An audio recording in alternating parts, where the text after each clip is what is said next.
Liz, ask me the question. You said 23? 23,000, yeah. Mm. Mm-hmm. Ask me the question, Liz. Because okay, here let me open the question to everyone. Oh, Caleb, by the way, Stephen got it in 4, and then I got it in 2. So Oh, you said What the fuck is your 23,000? luck? Yeah. I'm willing to barter essentially. Who would like the 69, and how many points are you willing to bet to sell it for? I would never trade Caleb suffering for the 69. I'm sorry. Points? How many points? Mm-hmm. Okay, points in what way? Our channel points. Liz The is channel suggesting that we points. spend our channel points. Oh, so you're gonna spend channel points in this. Mm-hmm. Okay. As a trade for the 69, that's all I'm asking. Mm-hmm. Okay. Understandable. Because I'm like, I can't give people channel points. That's true. We can give them away to you, Caleb. Also, you want a number 35,000 point. No, you guys want a number? 75,000. Mm-hmm. Wow. Wow, Jegg is hacking. Wow, you guys watch my streams so often. Thank you so much. I don't have enough for a singular one. Oh my god. I have 1.700. Wow. Well, I think that says something about how often you use them, so. Mm-hmm. Mm-hmm. Mm-hmm. I could wild magic search the entire party twice. Mm-hmm. Mm-hmm. All I'm saying is, Dante, you want it for today, don't you? I do not care. Mm. If you want to, that's up to you. I don't care. I have accepted Can I everything trade that it? I'm Can I about trade it in to. for? I'll trade it to someone for 3 wild magic surges. That's it. I don't think that's what that's worth. So, Well, that's to me, but to these people who are sitting on hordes and hordes of money. What is this fucking game changer? Come on, come on. this has become the stream now. Alright, well, you know what? It's up to you guys. It is, yeah, so are you going to, you know, buy 3 wild magic surges for the 69? Mm-hmm. For the 69 tonight. Who's gonna buy Is it? the 69 worth 3 wild magic searches? I I'll think be it's willing- like I'll- worth like I'll be 1. willing to go 2. Yeah, I'm willing I to think go to I think it's 2. worth like 2. Mm-hmm. 3. How long do I'm these not channel willing to sell points take to surges. save up? I'm pretty sure if you like watch it for like the full, like if you keep it open on the site for the full 4 hours, you can make 2,000 channel points in a stream. Mm-hmm. I don't know how much that is worth. Just 2 streams. I don't remember my Twitch password. 2 That sounds like a streams, that's you all it problem. takes. Just know the offer is open. Listen, it disappeared into the void along with my original Origin account. Okay, it's gone. Mm. Well, we can continue a session. You gotta make just another know it's one open. so you could start your VTubing career. Yeah. That's definitely gonna happen. Absolutely. Yeah. This went from Liz Completely. making... Completely. 100%. Definitely something that was in the book. Went from Liz making an interesting political move to Caleb bullying their roommate. Hi guys, It's not welcome to bullying. Aspen It is bullying. tactically. It's tactically inviting them into my favorite space, which is being a little guy on the internet. Yeah, It does but sound Alicia's like a little that. guy with fatigue. Mm-hmm. Wait, Caleb, question. Can't you just activate wild magic surges whenever you want because you're the streamer? Yeah. Yeah, I can. Oh, cool. Can I trade it to you for 2? No. I don't want it. You're no fun. I have to trade to the bank. Trade it back to the bank. It's like Monopoly, Oh, yes. Liz, are you declaring bankruptcy? That's unfortunate. Hey, I would give. I Okay. would. I would Yo, declare if bankruptcy. it's the I bank, declare does that bankruptcy mean for the next 4,000 points. 4,000 269 on red. How about this? are How about this? void? How about this, Liz? If you keep it, I will put down 3 wild magic surges on the top of next week's session. So not Deal, today. Deal. So if it deal, is not but I used get to today, choose who. I get to choose who. All Obviously. right, deal. Mm. All right. Okay, so she gets 3 wild magic surges. Does that mean the next 3 Next or session. next 369 are void? Or No. We 69 still exists. It's just I'm trying to appease Liz, so that so we can start playing the game. And, Yeah, I'm good with that. Yeah. All right. Go ahead. If you want, actually, you know what? How about this? I'll give you 1 wild magic search, which you could just ask me to redeem at some point in the session. I'll give you 1, and that's it. Either 1 now or 3 later, depending on what I choose. Yes. 1 now or 3 yeah, later. I'm good with that. All right. Go ahead. You can start. Okay. I'm realizing the power I've given you. I'm a little afraid of it now, but that's okay. I did I've this. done it before, Mr. Teafling. Yep. Anyway, so last we left off, the team is currently separated, with Zareth and Quinn hanging out in Lunaris at the Erengard Manor, awaiting a letter back to see if they can go see I believe, I don't remember what they're called, to meet Crone, one of the cultists of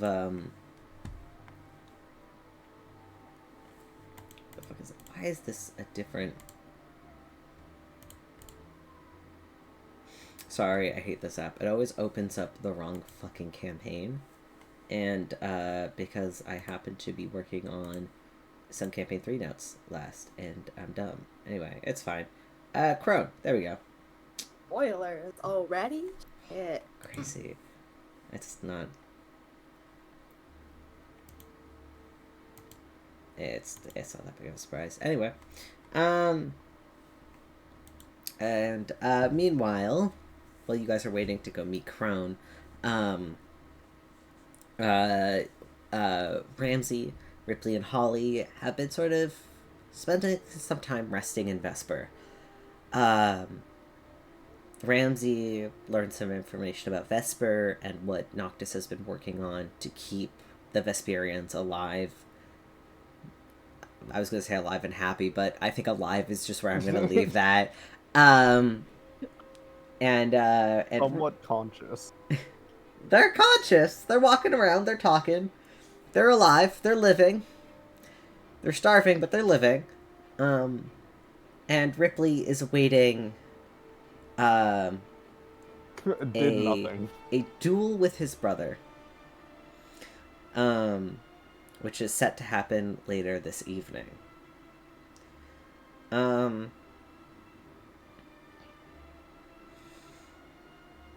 Before we get to Zareth and Quinn, I want to start... I want to start with Rypley. This is like the morning of the event. You know that it's going to happen later tonight. And though Noctis has been quite busy while you guys have been staying here, early in the morning, he does kind of seek you out, Rypley. And he kind of, I don't know where you would be early in the morning, probably grabbing a bite to eat. But he, kind of approaches you and he just kind of goes, do you have a second? Yeah, I mean, I have a handful of seconds. It's not like I do anything right now anyway. Right, okay.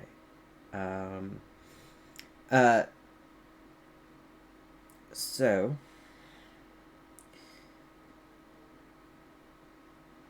I'm going to make the assumption that you don't plan to surrender.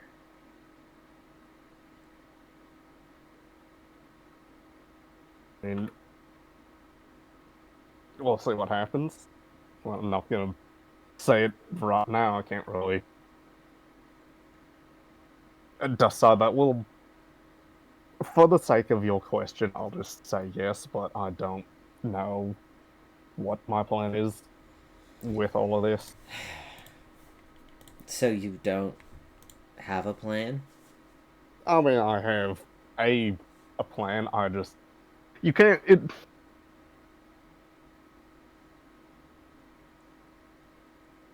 What do you?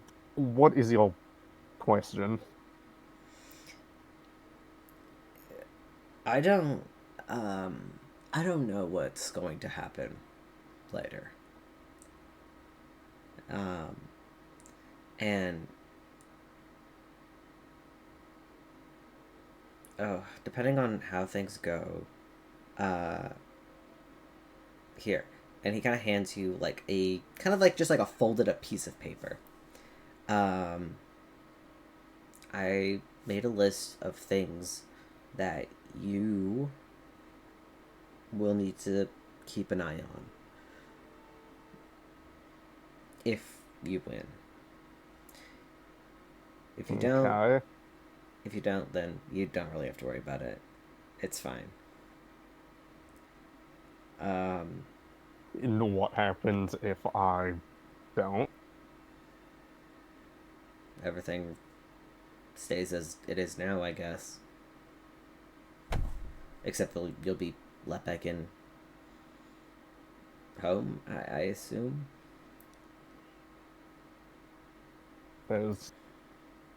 Oh, you keep saying everything with uncertainty, and I don't know. It's slightly. It's what I. What if I hypothetically beat you? I don't want all of this. I have a lot of other Ripley, if you beat me, you things will to be do. the king. There's Can no way around that. I mean, all right, sure, let's go with that. But being the one in charge, I should have the right to be able to hand it off if You, I feel like it. you know what? I really, I believe the same thing, except for the fact that when I became king, it really didn't seem to matter what I thought we should do for Uvelko. I don't know. The village seems to. The forest has its own way of living and choosing things. I don't know. I don't know how to explain it. Like I knew that the grove we live in was like protected magically. I just didn't really know how it worked. I still don't. I'm not good with this magic stuff, and I never have been, and I've tried so long to understand it, and I still don't get it. If the grove, if the forest lets you give back the title, then great, but I would have lost in that scenario. Therefore, I'm not worthy of it. So I don't think it really matters what you want in that scenario. Do you get it? I just want you to be prepared.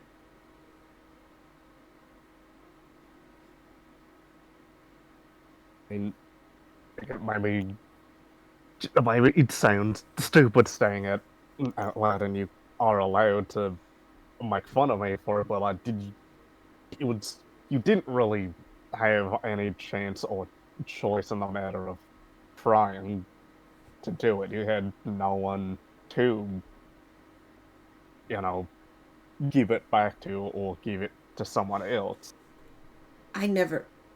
Ripley, I don't intend to give away. I don't intend to just give it away. But there's a recorded history of how this works. How it's always been done. One of us are going to die in this fight, and if we both make it out of alive, either one of us is still going to be kicked out. Maybe you'll be able to return home. I hope so. I've spoken to the clerics, and they said that if you surrender, if you might, you should be able to be let back in. There's nothing saying that you wouldn't be. But also, nothing's confirmed. I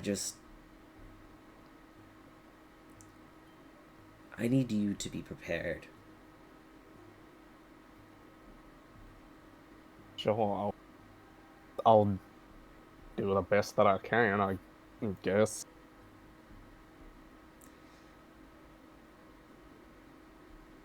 If you're I don't plan on letting you win. It would be easier. For me, at least. But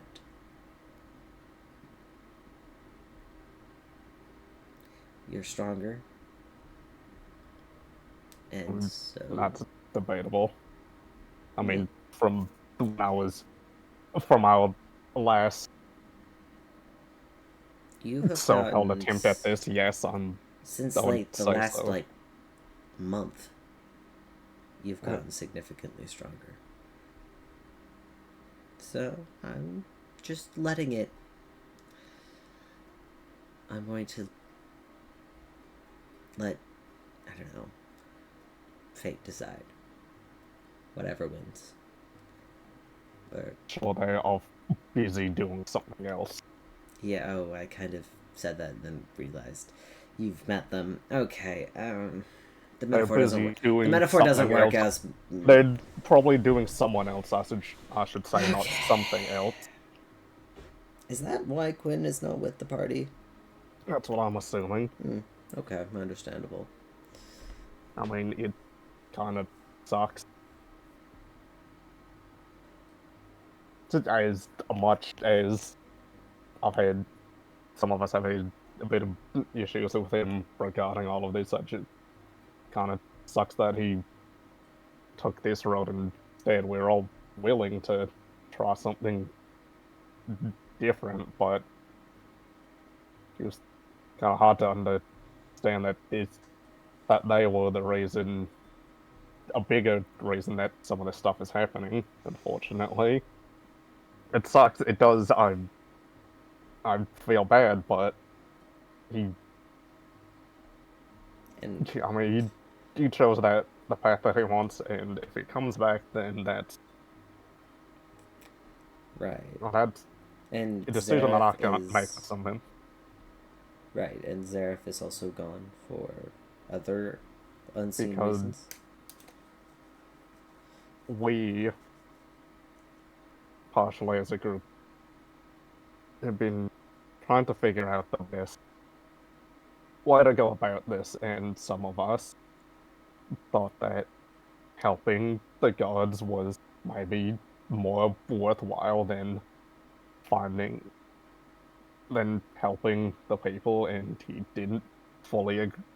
I wouldn't say fully, just did not agree with that, so we frankly don't, the three of us left while he was still back in Nivets, so who knows where he is now. I hope that he's alright, but again, can't control people's choice in anything. If that's a choice they decided to make, then that's theirs, and we just have to accept that.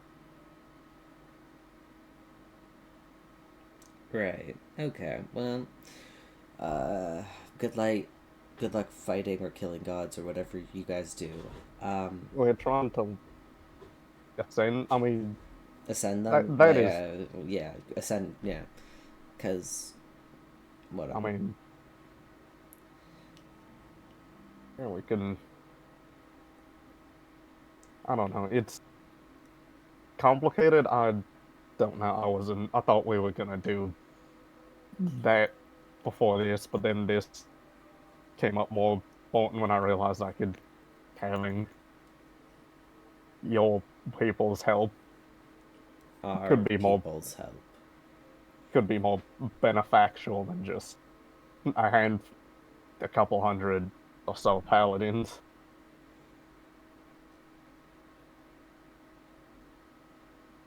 I think you meant beneficial. It's fine. It's something to think about for later. Mm-hmm. Like you said, these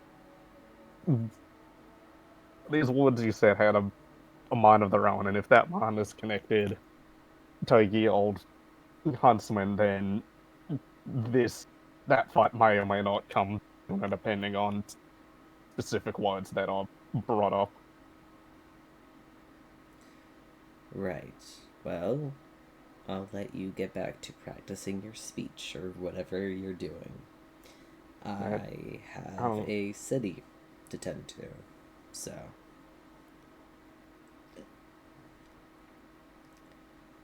Well, have fun with that. I don't know, find me when you're ready, I guess. I'm not going to be doing much. I don't have much else I can do at this point. Well,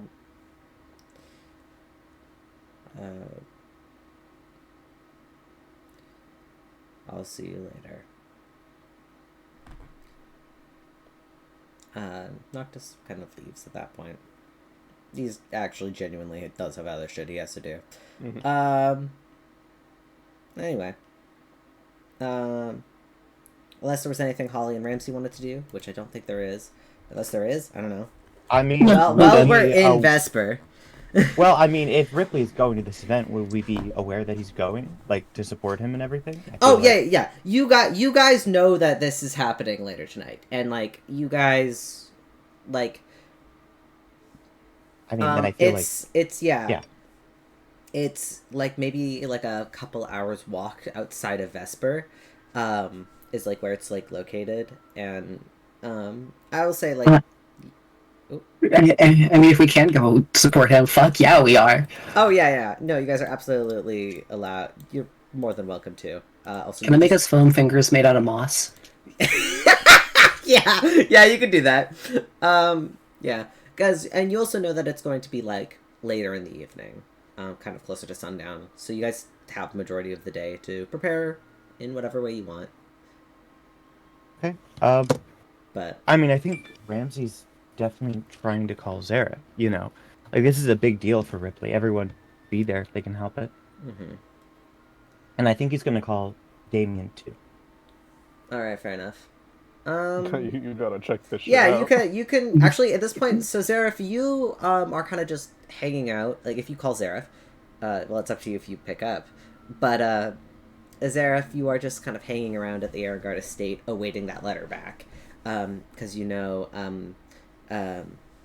Zephyrus did send a letter, and you guys basically just have to wait for that response before you're allowed to leave. But, fair enough. I thought we got the letter already, but no, you will get it. That's what we're getting to.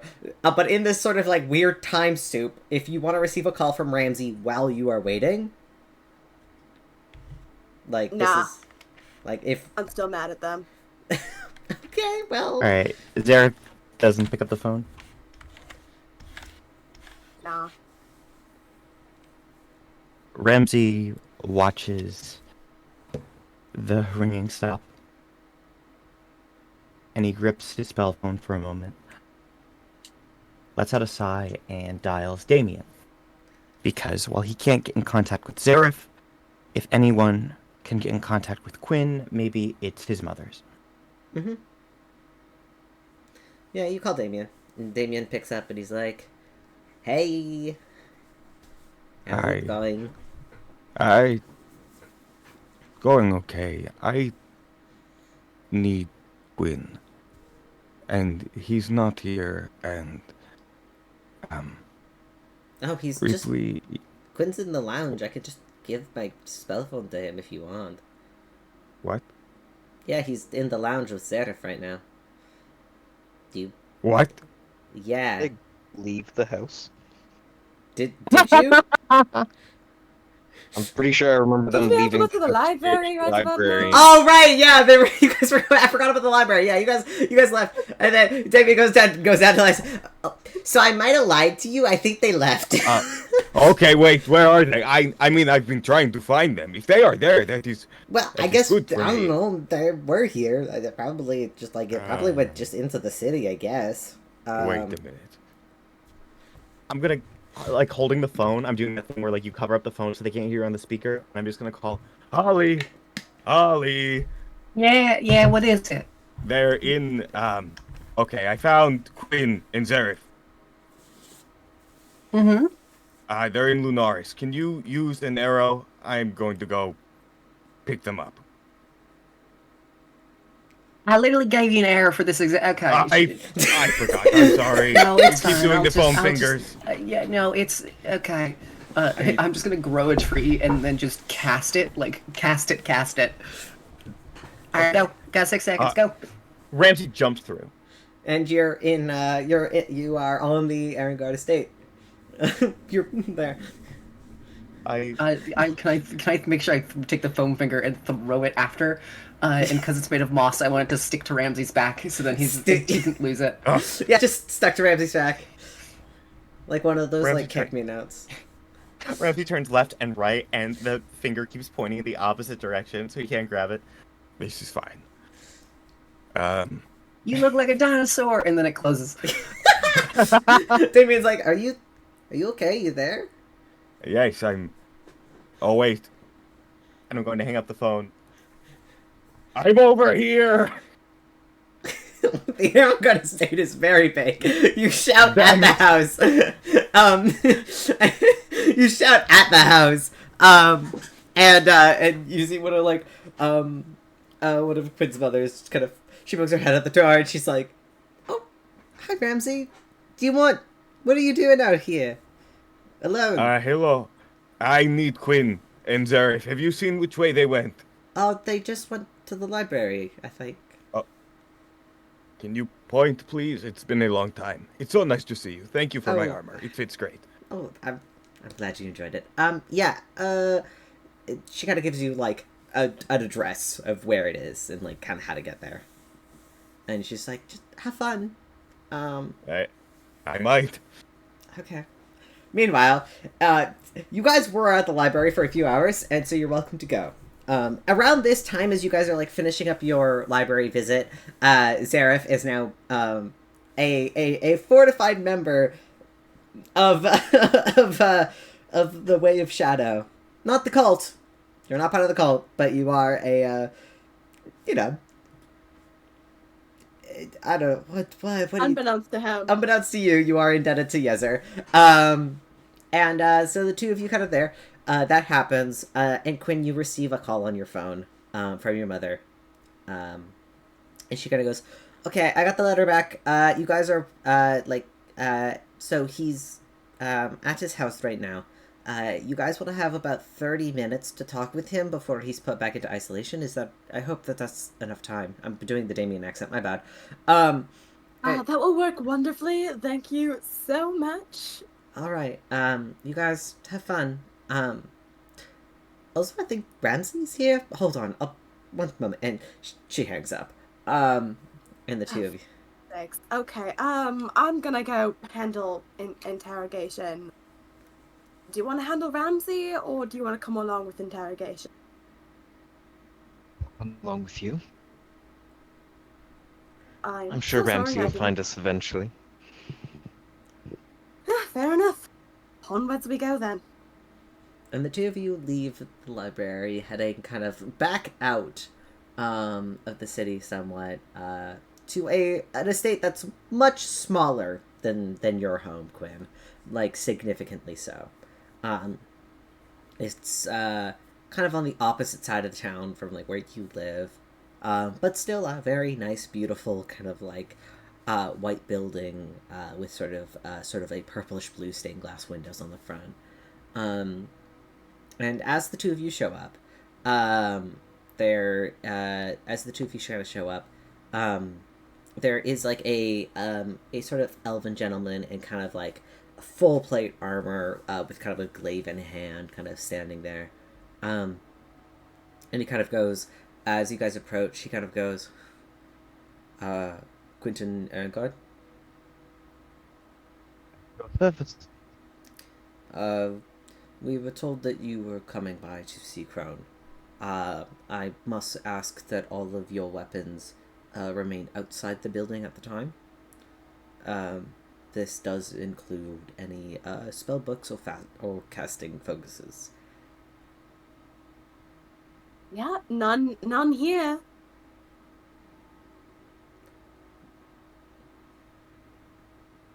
Okay. I mean, like, Forgot like how Zareth, much do you have like a dagger or something on you? random Like, he does shit. kind of like have like a there is like kind of like a dedicated, like kind of like a crate, next I to would him. like to think that Zareth had the foresight just to throw everything in the bag of holding. He'll kind of. I'm gonna actually see if this guard is smart enough to identify what a bag of holding is. I mean, this is Lunaris, so quite possibly. I hope not. Yes, he is. This is Lunaris. It's a city of magic. He can recognize a magic item, and he kind of points to your bag of holding, Zareth, and he says, "If you don't mind, could I have your bag of holding?" And same with you, so. Just Any likelihood I can lie to him at this point? yeah, feel free.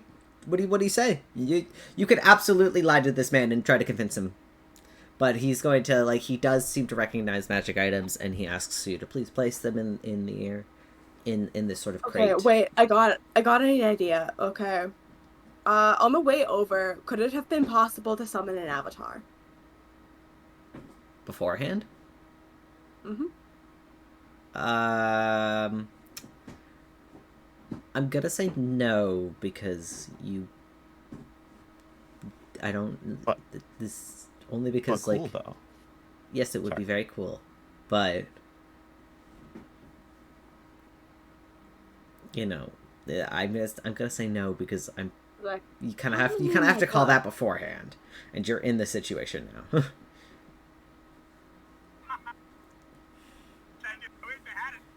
Wow, thank you for watching TikToks while we're doing D&D.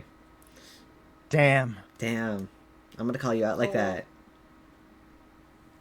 I don't know. I could try lying to him, but I'm not really. You do have the bard with you. Look over at Quinn.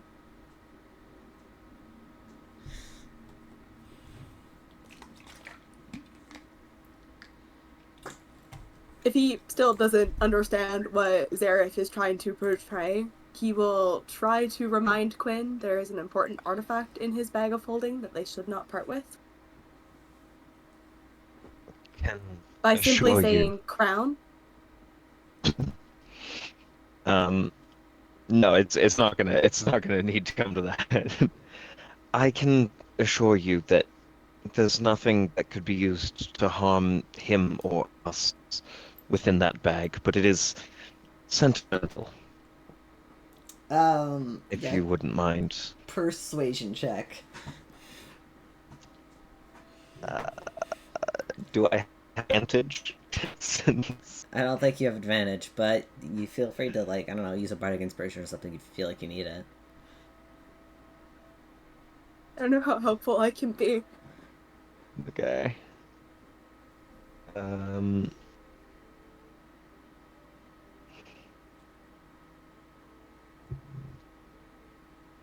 That's 24. The guard seems hesitant, but eventually kind of gives in, and he goes, "All right, then I assume that that's okay, as long as you swear there are no weapons or anything of that sort in that bag." Any such things we would turn over, at the very least, those. Speaking of, and Quinn will take his weapons, and then he's gonna be like a little reluctant to hand over his guitar. Be very careful with this. I promise you I will not touch it. It will remain exactly where you place it, and you can collect it once you leave. I forgot how much just like random stuff Quinn has when it comes to weapons. For some reason, he has like a warhammer. Where the fuck did you get that? I don't remember. Listen, The bard pulls out a warhammer, places it in. Zareth just looks over. Where the fuck did you get that? Genuinely. I don't remember. I do remember that I acquired it because it was just like a thing. I think I was gonna sell it or something like that, but it's just like a basic warhammer.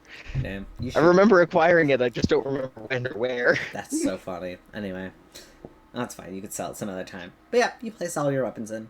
And the guard kind of does push open the door for you, and kind of points kind of like to a room that's like, because you're kind of in like kind of like a very wide open hallway, and you can see there's a staircase that leads up to the second floor. You could see a bit of like a balcony up there. And he kind of quietly, he just kind of opens the door and he says, he is in the smoke room, just over there on the left, and kind of points it out. Points it out to you, and then kind of closes the door. The two of you are left inside. It is a very beautiful, very clean interior, sparsely decorated. There's a couple of pictures hanging on the walls, but they appear to be very insignificant, just pictures of like landscapes from around the area. The furniture is clean, it looks barely used, but you guys can enter. I'm assuming you guys go right to the smoke room where Crone is?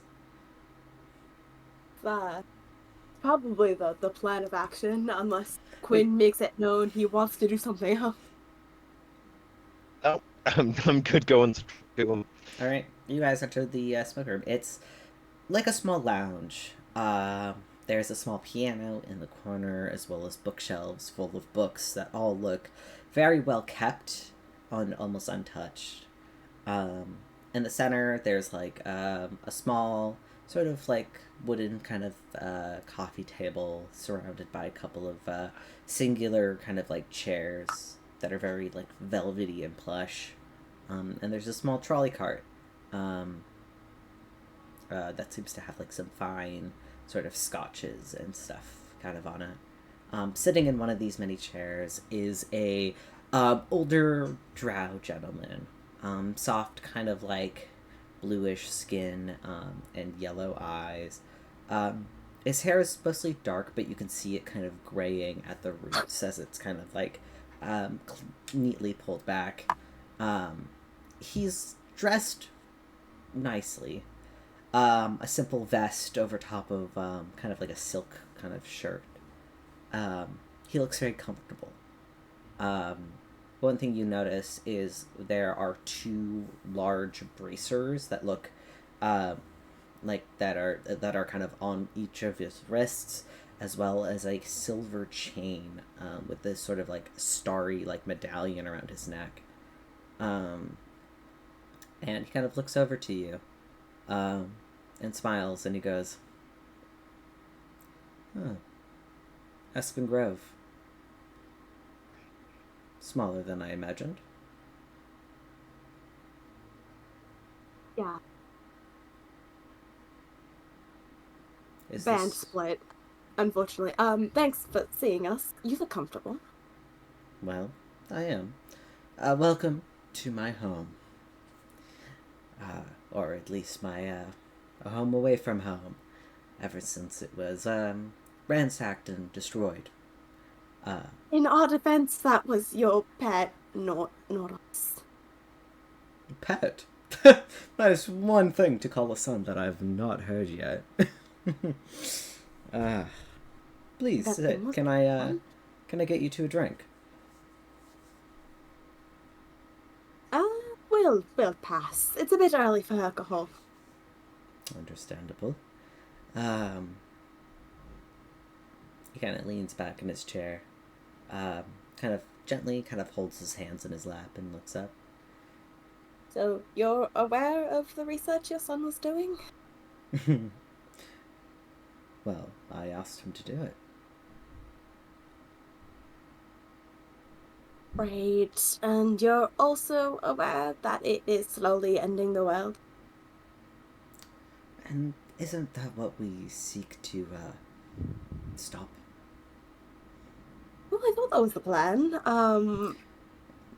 Colt This seems to be going in end. the opposite direction of that plan, but We seek to craft a new beginning. The world as it is take. the world as it is Okay. right now is truly a mess. Oh, yes, well, what world isn't? Understandable. Constantly at war, we have to deal with the threats of Bahamut always leaning over us. It will only be a matter of time before he takes over humanoid society once again, just like he did thousands of years ago. Yeah, that does seem to be a habit of his. Him and rulers like him. Kind of the downside of monarchy is it breeds people like that. More commonly than anything else. You're smart, then. Then you must, know, or at least understand where we come from when we say that. I understand you want Bahamut gone, and I do agree with that notion. I'm not sure I agree with your methods. Oh, it's not just about Bahamut. He is simply a stepping stone in a greater purpose in the world. Ah, and the stepping stone towards the greater purpose is exactly what? His I'm afraid I haven't influence... been clued in what that. You've been searching into our affairs for quite some time. You and your party must already understand that Bahamut's influence has sort of created these rifts around the world. You might know them as the Abyss. Portals into other definitely have worlds, done that. magic itself maybe going on the fritz. All that stuff is inherently happening because he is here. Removing him from the scene would, of course, stop that. But it would also leave a massive vast of power. That divine power, once eliminated, is going to leave a blank sheet. Oh, won't the world right itself as it's always have? Well, if you leave it alone, possibly. Something or someone will fill that space that Bahamut left, but that's why myself and others do what we do. You're looking to create a different type of god? Not a god. Well, Mm. if that's what you want to call it, I guess, but we want to mold reality into our favor. Push it. I feel like there's there's easier spells to do that. Have you heard of Wish? Well, wish spells can only get you so far in this world. They can change simple things, one specific thing. With the energy you would get from killing a god like Bahamut, you would be able to rewrite history itself. And you want to rewrite history to be what, exactly? Where we are the victors. Mm-hmm. Where Yezo won. Where... You want to see a reality where Yezo won. Okay. How to explain that? I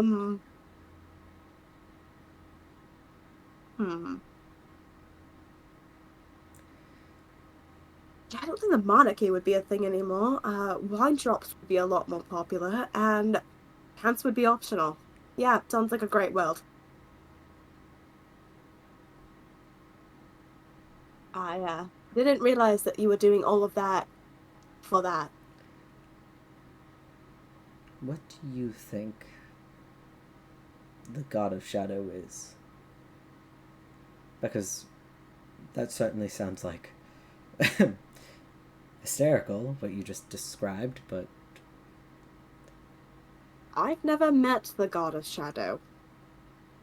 Not really. I know Really? Yazet. A little bit different.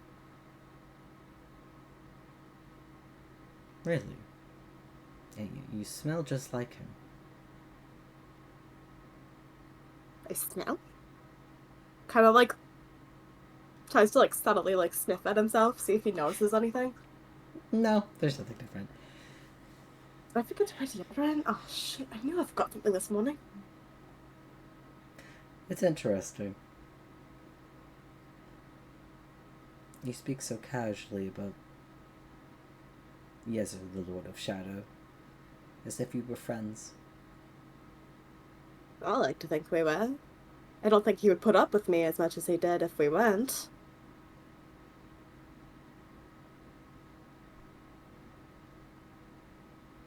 And so you I have don't memories. see him. You have memories of actually knowing him. Well, yes. Did Fascinating. you not expect me to? Well, to be quite frank, no. The physical changes in your appearance and, well, you following the name, we had theories that though you were the reincarnation of Zareth, there were things that you might have missed, things that weren't there properly. Because Zareth would not wander with humans. Zareth would not mingle amongst them, spend time at a ball, sampling moon prunes after Bahamut wished them back into existence on a whim. You don't know Zephyr very well. That's pretty in character for me, actually. Really? And what about the warlord? The man who sought vengeance, killed millions, simply just for fun. He wanted revenge against Bahamut's army, wanted to peel them down one by one, the ways in which you would eliminate people. It was truly inspiring. It was a bad week. A week? There were years. It was a bad century for me, alright? You eliminated the happened. entire populace of Nimith in a day.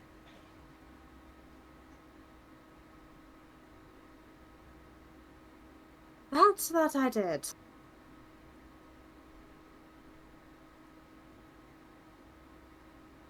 And you look like you regret it. Do you feel bad about what you did? I feel bad for the way I went about things. Why?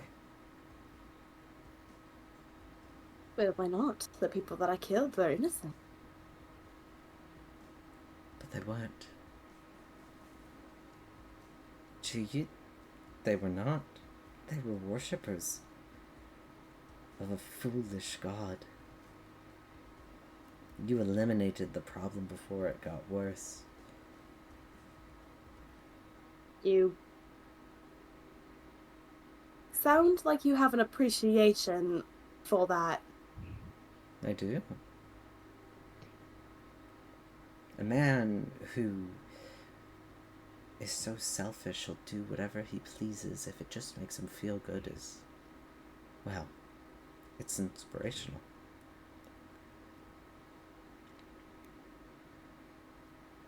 Definitely doesn't strike me as inspirational. Maybe, but that's because you were the one who did it. Do your friends know about your tainted past? He says and looks kind of directly at Quinn. Well, I did inform them when we first met, so I hope this doesn't come too much of a shock. I'm sure you know my family's reputation. Do you really think that I would travel with someone without knowing who they are? And And Yeah, so they know what I did. heroic The way I- team, this heroic team of yours are, in fact, just a bunch of murderers. I mean, I read about you, what happened with the sun god, and yet you went on to go and save the counselor's son. You've saved Nimith a handful of times now, and even Crossstone once, if I remember correctly. Truly very heroic, and I would have never expected such a thing out of a bunch of people who see no value in life. Not sure you're reading that correctly. There is value in life, but What value is there, Zareth? If the lives do not seem to worship you or give you something, why have them at all? Why did you Not really. abandon them?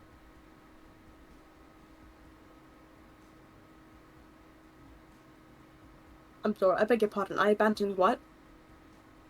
Oh. Something must have happened. You're traveling with a fraction of your party. Were they not worth your time anymore? I wouldn't say that. We just don't see eye to eye. And so you abandoned them. I'm surprised. So they still live, then? For how much longer? I hold no ill will against them. We just have different ways of going about things. Simple as that.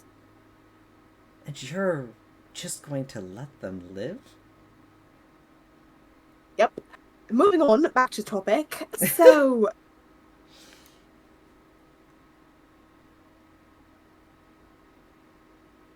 Sorry. So about this whole god plan thing, not a god thing that you have planned going on, that's intriguing. And I have no reason to discuss it with you.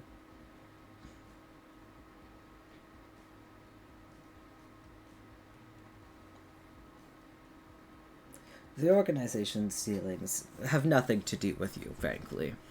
We have very similar goals, and yet we go about them very differently. As I see now, you obviously have very different standards than what I thought you did.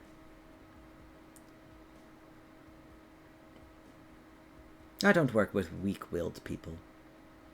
Weak-willed? Hold on now.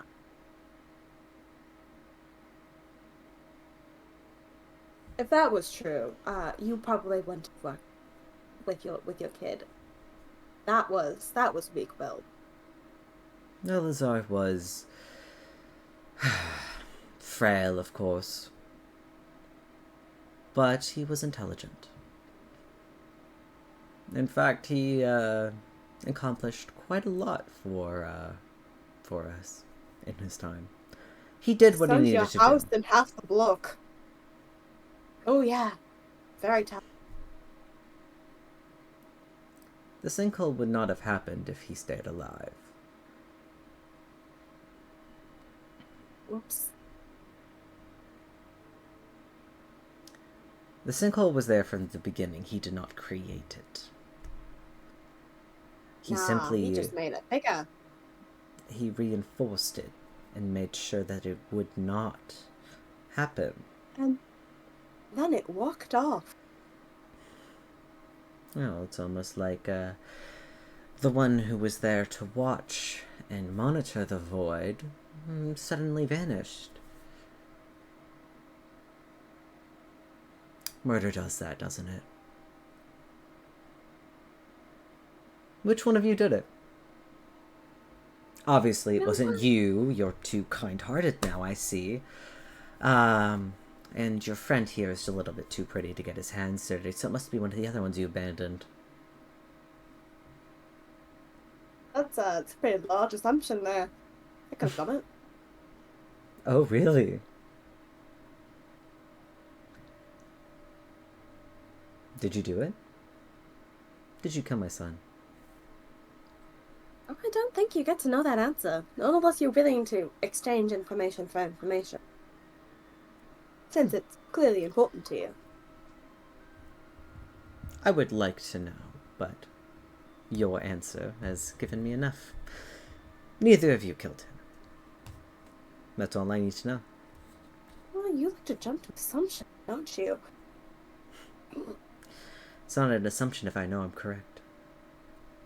That is quite confident. Where do you get that confidence? Just blurting out the answer like it's the truth. And where did your sense of vengeance go?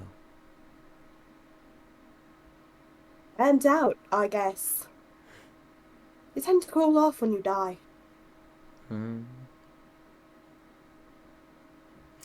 maybe we should have brought back somebody else. Yeah, you really should have done your research.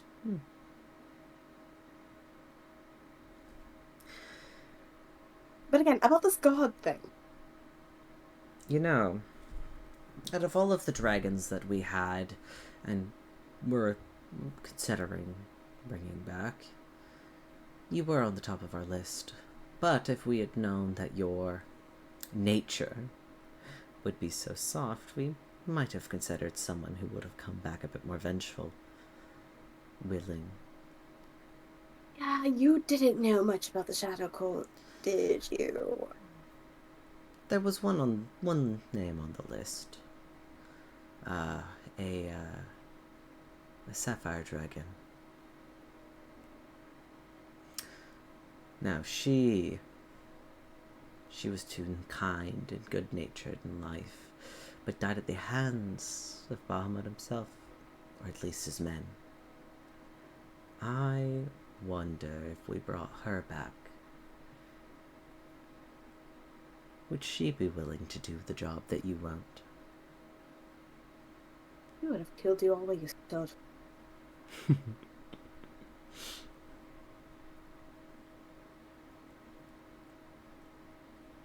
You have an attachment to that one. I can see it in your eye.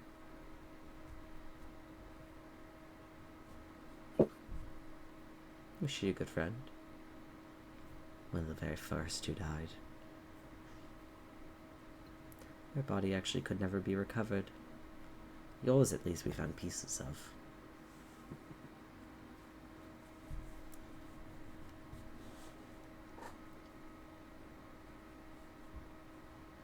I think he nervously fidgets with his wedding ring and then looks over to Quinn like, help me.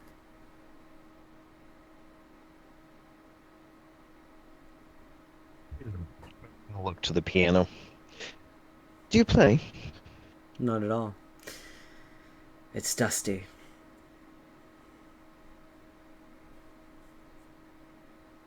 Purely for the looks of having a piano, then? You Or know, the status? it certainly makes me look richer, doesn't it? Isn't that why everybody has large and beautiful things in their homes? To make them look like they have money. I had somebody design this house for me. I was much too busy to decorate it myself. I'm only here for when I need to be on, for when I need to be in the city for, you know, political things. Wow, for someone who hates Bahamut so much, your ideologies are practically mirrored. Fascinating. Still, why spend so much on something to make you look richer? It's a useful tool when you have no knowledge of how to use it. Well, I could hire a bard. They could play for me. Do you want to play? I, by all means, wouldn't stop you. A melancholic tune would quite suit the occasion.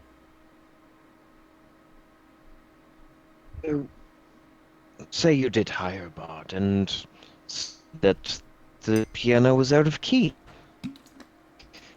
Would you have someone come in to repair it?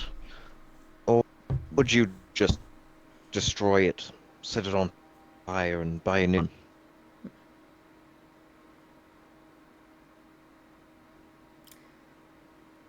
I think you're trying to get a judge of my character. I think I'm trying to make a point. Answer. And my point is, I'd burn it myself. If it is no use to me, why would I keep it around? I wonder if the cult holds the same ideology. Say I break your jaw. Hmm. Would you wait for it to heal and take care of it? Or would you go through some freak experiment to just have it entirely replaced? Are you threatening Or would me? you just transfer your consciousness to a new body altogether? That would be a fascinating experiment. I haven't done soul research in no, bad. Hmm? Are you threatening me, Simply a Erangard? question. I've no reason to threaten you. I simply pose a hypothetical. Hmm. And hypothetically,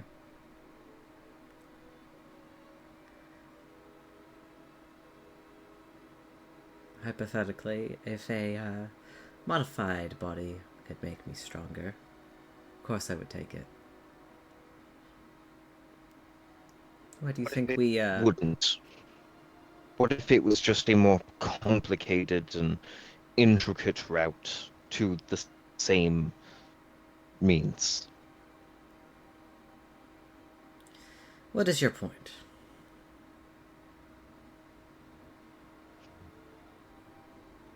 My point is, you're trying to destroy the world to recreate it. You won't be around to see it recreated. You would die in the destruction of it, and there's no guarantee that your plan would even work, that it would ever be recreated. It might just stay destroyed evermore. When it's probably much simpler and faster and more efficient to try to repair it in the ways it's broken. And yet, even if the universe breaks around me, I would still be considered a king. And isn't that enough? I'm sorry, what kingdom? You'd be considered no more than a single grain of dirt under someone's boot. That's all you'll ever be. I think you did I get misunderstand me. Did I get the monarchy wrong here? I thought that Lilith was like the woman in charge. And that you were one of the littler ones. Littler? I am the second harbinger of the Way of Shadow. Is that what she told you? Shit. Not what I heard. Do you wish to ask her yourself? Why is she here? Fantastic. I've been dying for a meeting with her. No, she's currently in Emperor's Vale. Of course she is. She's seeing to some terms amongst the dragons, collecting things of theirs that will benefit us later. No, good for her. They probably won't notice it's gone. Oh, not at all. We only needed a couple of bodies anyway. Bodies? Learned more about your character than you could possibly have anticipated. What do you mean by bodies?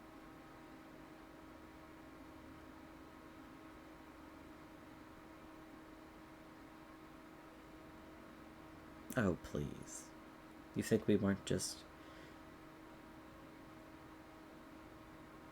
Zareth, there's a reason why we're researching the dragons specifically. There's a reason why we're bringing them back. A dragon's soul is obviously powerful enough to transform a human body. I mean, you gotta, like, looks you up and down. But I It was like this when I found it. Oh, sure it was, yes. Because the images of Felix laying dead on a floor looked exactly like that. Is there any chance I could lie and make it more convincing? He actually stands up and is going to move a little bit closer to you, Zareth, as he kind of grabs you by your hand and kind of looks at your wrist, which is covered in scales at this point. And he kind of looks and he kind of frowns a little bit as he grabs hold of your wrist, and he goes, "It's a shame that the scars didn't say. What about the ones on your chest, your throat? Are they still there?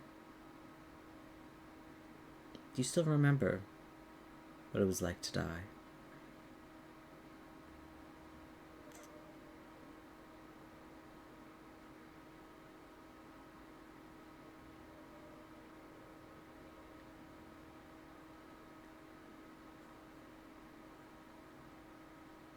Yo, how close is he right now? Like right in front of you.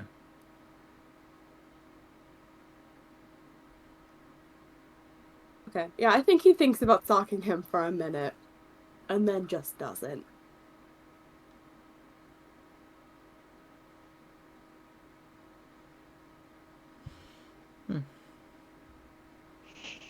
Oh, infallible information. Corpses of dragons from Aspen. Ghost.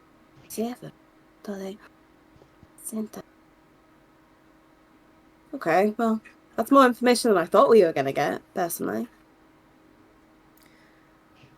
Then I'm grateful I could have been of some help. Oh, might as well be some help to us. Yeah, not gonna be much help to the cult anymore, so. If you do come back to Lunaris, bring the one who killed Elazar with you. He and I have some words. Yeah, you don't get to know who did it. Well, it's either your fighter or your barbarian, is it not? I imagine. Respectfully, that little druid girl is much too soft to have done something so wicked. That little druid girl has grown plants inside someone's stomach and had them exploded out. I'm not sure soft is the word I'd use. Interesting. Well, thank you for that I'll information. do you like a fucking pig, bitch. Sorry, Holly, do you want me to do something? Oh, you're Not that I'm as talented as you, but I can give. So you said a melancholic tune, correct? Is that your request? I'll sit down at the piano. Oh, by all means, I'm interested. Wonderful. What do you play? I don't think it matters. Do you just play? Well, what do Oh, you know what matters? You know what's really fun about bards? Oh, I'd love to hear it. What are you doing? Nice! Cast your magic, Fuck. magic man! This can- is a 13 hit. You can add your bardic inspiration to it if you want. I'll let you at this moment.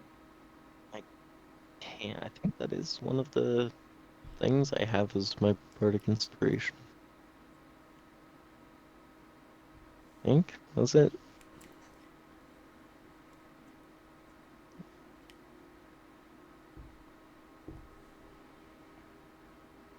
Yeah, I'll add a bardic inspiration dice.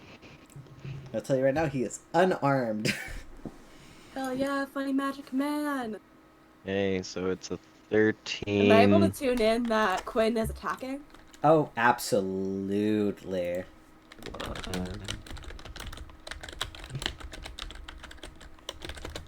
Just a 15 hit. A 15 does hit. Wonderful.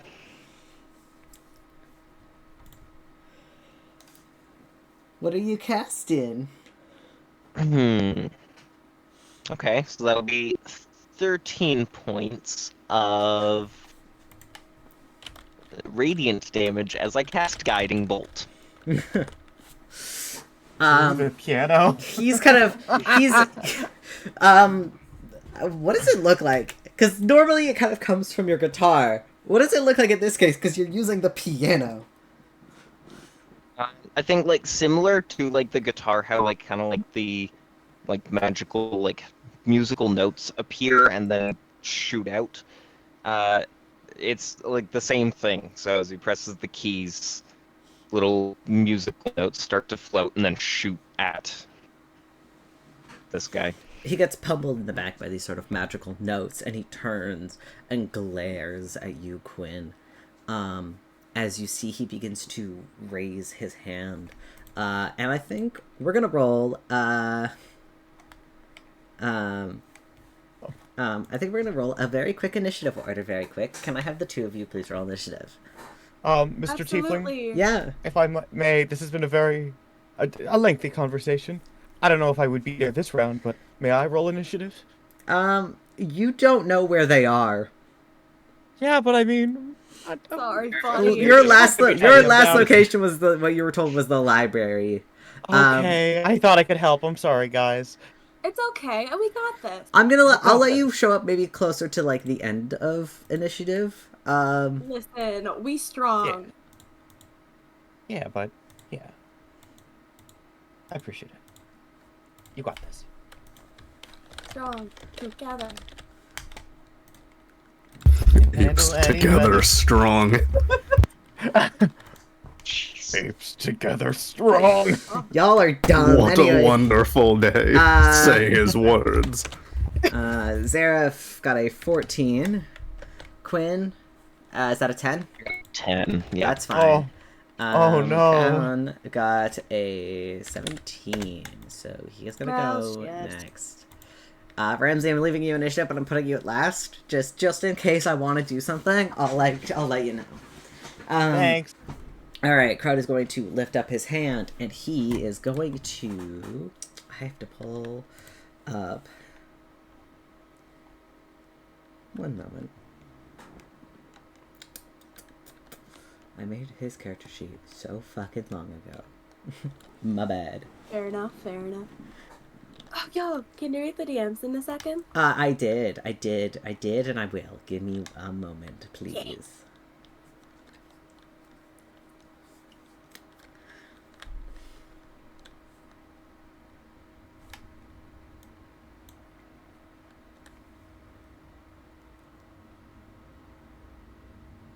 I have to figure out how much damage this does. Alright, there it is.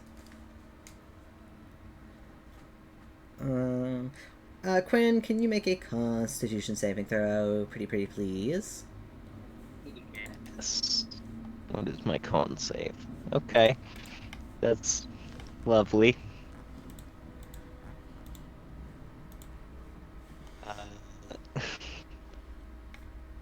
That's a 10. Love that. You're doing great, bestie. So yeah, you're gonna take full damage. BRB, let me figure out what the damage here is. Because it's not coming up on the thing, which is... Quinn, no. Yeah, I know. Squishy Must be a bar. great time for me to get Jack's dinners ready. That would be super silly of you right now. Yeah. I keep checking my phone like, please, it'd be really funny if it was right now. Like, yes. The lights get knocked out of Quinn. Alright, I'm gonna explain this to his mom, but Why does Quinn sound so weird? Quinn, I don't know. you're gonna Please don't take knock- 14 points of But piercing damage. listen, As you watch as sort of these sort of shadowy daggers kind of appear around you and immediately push and pierce into you from all sides, almost restraining you in this moment as you feel your arms kind of get pinned to your sides. And for the next turn, you are considered restrained. So you basically you can use your action to get out of it and just shake it off. But you just, or I think it's you have to move. You have to move to get out of it. But you're currently restrained in that specific seat at the piano. Alrighty. He's going to do that. And as he casts this, holding and restraining you there in that sort of strange cloud of daggers. That's the spell. Is this really necessary? God damn! He this goes. escalated quickly. He's just like, since you guys seem so interested, how about I introduce you to one of my projects? And he kind of, I can't do it myself, but he kind of lets out like that sort of like small like dog whistle. And you hear like this loud creaking noise above you, as if somebody just stood up and they're walking around upstairs. They don't appear this match, but they're this round. But he looks kind of right back to you, Zareth, and he says, "It's really a shame we couldn't find any of her bones. She would have made an excellent pet in my collection." I think the media, as soon as he says that, Zareth goes from trying to calm down and de-escalate the situation to there's not any color in his eyes anymore. It's your turn. What do you want to do? I would like to walk up to Mr. Crohn's, and I would like to punch out a disintegrate. For sure. What does he get to roll? Let me double check, because I'm blanking. I believe it's dexterity, but I might be wrong, so... Let me double check what it is.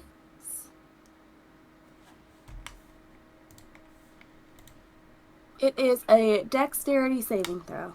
Yeah, that's what I thought. Alright, perfect. That is a 23. Oh, that's unfortunate.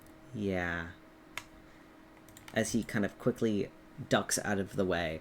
Does he still take half damage? I don't remember how the spell works. It's been a while. And also, this is a strong opponent, you can tell.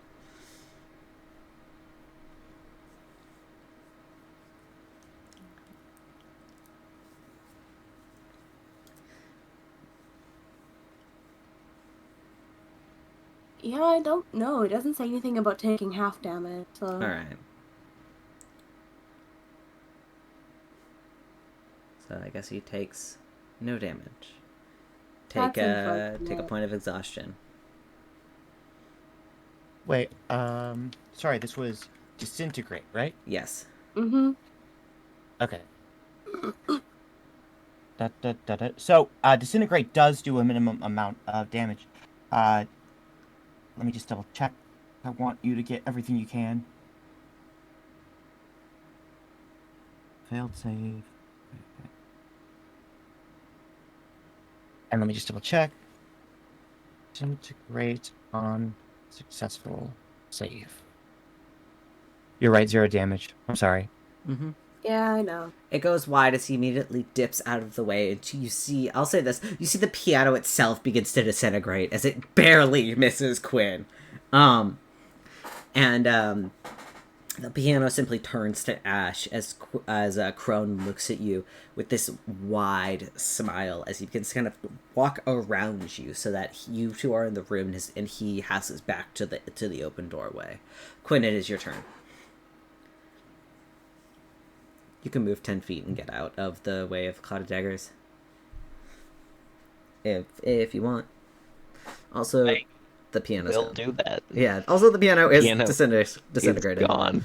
Yes. So that means I don't have a spellcasting focus, but that doesn't mean I can't cast spells, right? Yeah, because you're a fucking bard and you could just hum a song. Yeah. Exactly.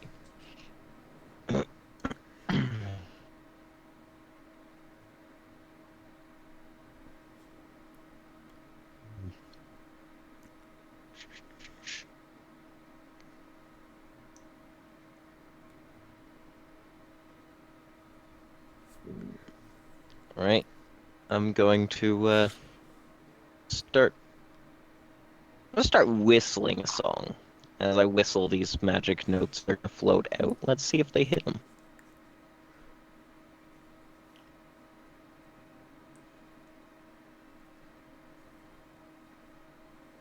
12 does not hit. Can I add a bardic inspiration again? Sure, I'll let you do it one more time. Alright. That is 8. A 16 would hit. Wonderful.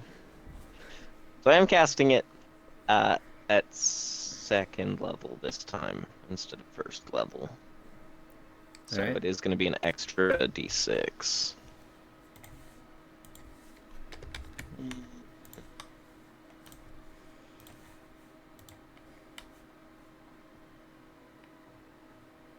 So that'll be 19 points of Alright. damage. He takes it. Zareth, you have advantage on your next attack, but it is his turn. And now that he's looking at both of you standing together, you hear the creaking kind of come down the stairs behind him as you see this hulking figure kind of covered in this like black sheet almost kind of begin to hobble down the stairs. You see one hand that seems to be stitched together. It's got like white and black scales on it as it's kind of like the fingers are long and almost like and almost uneven as it kind of comes down the stairs behind him. And Quinn kind of looks back quickly before looking back to you. And he simply goes, "How good are you at fighting dragons?"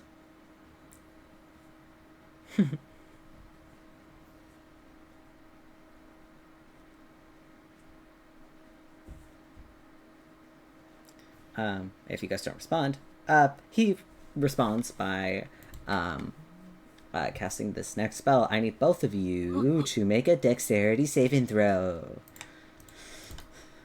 Yeah. Oh, yeah.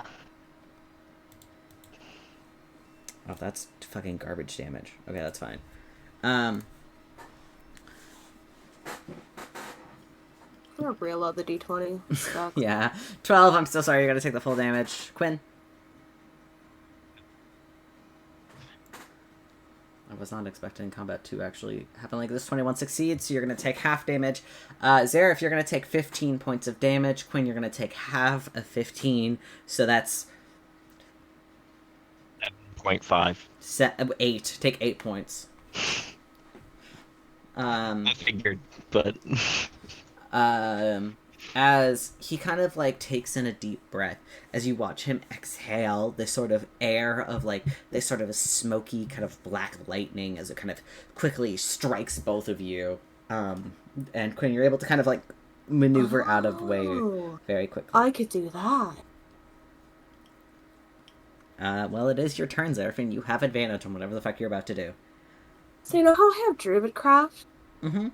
And you know how I've been infected by, I think it's called Hollyhock? Yeah. And I'm bleeding now. No, it's not Hollyhock. That would be, Blood Tinge, sorry. Blood Tinge, yes. That's the bitch. Hollyhock makes you resistant to fire. Blood Tinge affects your blood. Mm-hmm, mm-hmm. Did any get on Crone? No, Crona's far enough away from you. And you only recently started to bleed. Unless you want, of course, smear him with your blood. I could do that, do a little Druidcraft. Sure. Go ahead and make me an attack roll. So this would be plus your dexterity and proficiency modifier. Whatever that is. The same thing you would do if you were using a dagger or something. Well, if it's throwing weapons, I have proficiency with. Yeah, so that's why you're going to roll with your dexterity and proficiency modifier.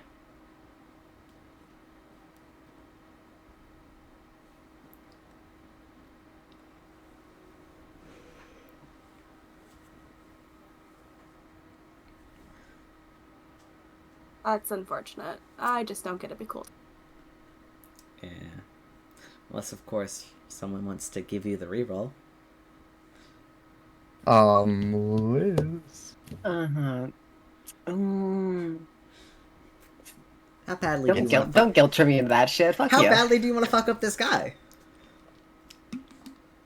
I mean, you know that Felix is using Druidcraft? That's Holly's thing, you know?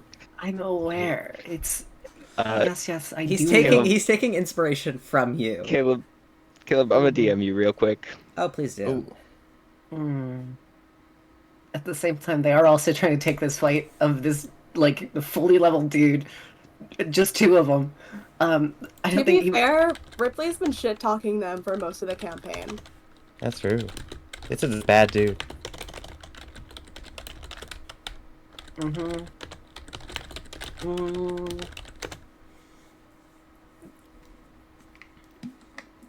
My wild magic surges though.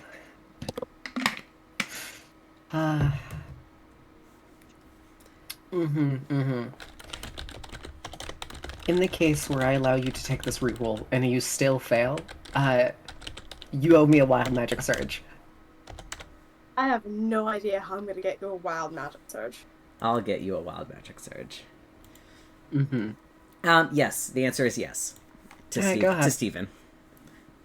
No. It's fine. Liz, you can hold on to that reroll. Oh, fuck yeah, never mind then.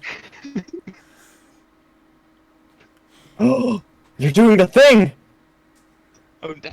I'm doing a really stupid thing that's probably gonna get Quinn killed by Zaref. Quinn's gonna throw a fate die. Oh, fuck! You roll the fate die, so go ahead. Zareth, free roll. I Roll again. Yippee! Yippee! Use the fate die. God damn it, Faith. You see that sort of silvery gold sparkle in the corner of your eye, Zareth, as you lunge at him. What does it fucking look like? What do you want to do to this man? How do you fuck him up? Alright, let's craft some blood tinge, I guess. See if we can fuck him up.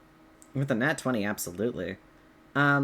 You rush over to him and just kind of smear your bloody palm against the side of his face with like a loud smack. You basically just open palm smack him across the face as your blood kind of seeps onto the side of his face. And he almost looks shocked as he kind of pulls back. How much is your unarmed strike damage, just for funsies? I'm not strong, dude. I have no strength modifier. Okay, so the unarmed strength is just 1 then? That's fine. He takes 1 point of damage from the slap inherently and kind of stumbles back and looks really confused as you kind of cast the blood tinge. And you watch as it begins to sprout from the side of his face and begin to very quickly consume his entire face and head down his shoulder as it kind of begins to very quickly and rapidly consume him. You watch as his body begins to topple over as he's unable to hold himself up in this moment. You hear him trying to scream or say something, but it's covering his mouth, and all you hear are these murmuring gasps as he kind of begins to slowly curl over. And you watch as the creature that's kind of standing in the staircase behind him watches this happen and doesn't move. It is still completely, its head is covered by a dark sheet. Crone, it cannot take his turn. Quinn, do you want to do anything to him? He's still technically alive, but immobile. Yeah, I think maybe. Maybe. I'll certainly give you and the rest of the cult this. You are better at us than one thing. Losing to gardens. I'm a vicious mockery, so I'm gonna need to roll. Yeah, for sure. Just roll that damage. I like that. Roll that damage. He did, in fact, roll a 2, which would be like a 6. So yeah, no, that's gonna fail. Give me that damage for funsies. Zareth, what are you doing as you're watching his body? He cannot move. He's laying on the Is there floor. a way that I could do a dragon's breath cone to hit him and the beast behind him? Oh, easily enough. Yeah, they are right beside each other. Go ahead, roll. I'm not even gonna have to. I'm not even gonna roll for him. He cannot move, so just feel free to roll full damage. And actually, because of that natural 20, go ahead, roll double damage because you don't do druidcraft damage in the way Holly does. So I'll let you do it on this spell because he's technically prone, so it should be an automatic critical. Oh, good though. Listen, I don't want that nat 20 to go to waste. That was narratively fucking insane, but that's fine. We're just gonna ignore that for a moment. Fate is still your bestie, apparently. I'm so sorry. No, that was insane. That's insane. I love that. No, I love it. I really do. Alright, so it's gonna be 66 instead of... And it's poison damage. I don't know if that matters. That is fine. You can do fire if you wanted to, but poison. What does it look like as you release your dragon's breath? It's smoke, like volcanic smoke. And this is the one you're using as like a spell slot, right? Mm-hmm. Not your natural unless one? They figure out their natural one. Do you want to figure out your natural? This would be the time to do it. I kind of want to figure out the natural one, actually. You open your mouth to use that sort of dragon's breath in this moment. Needless to say, you are quite upset in this moment. And it kind of lets out, it kind of almost comes in as this natural roar. As the poison kind of washes over him as expected. But you hear this sort of loud, kind of like... this loud cry kind of like echoes throughout the house. And Quinn, you watch as cracks begin to form up the walls, and around. And in this sort of area around Zareth, as he lets out this breath, it begins to heat up rapidly. In sort of I believe we agreed it was 10 feet. A 10 feet sort of area, specifically around him, the ground and the walls kind of crack and begin to crumble, almost as if the world itself is falling apart around him in that moment. And feel free to add on an additional 3d6 of fire damage. Aye, let's do this. That's good. That's 10. That's real good. So that's what... yeah, you watch with that, his body crumbles to the ground, unable to move, pathetic, and with the roar itself, it is loud enough that you hear the guard outside beginning to stir. There's question. You hear him knock on the door, and ask, "Is everything all right in there?" Crown is unmoving. Can I mimic his voice? Yeah, you want thaumaturgy? Wait, no. I feel like Quinn, you have the spell. Do you have thaumaturgy?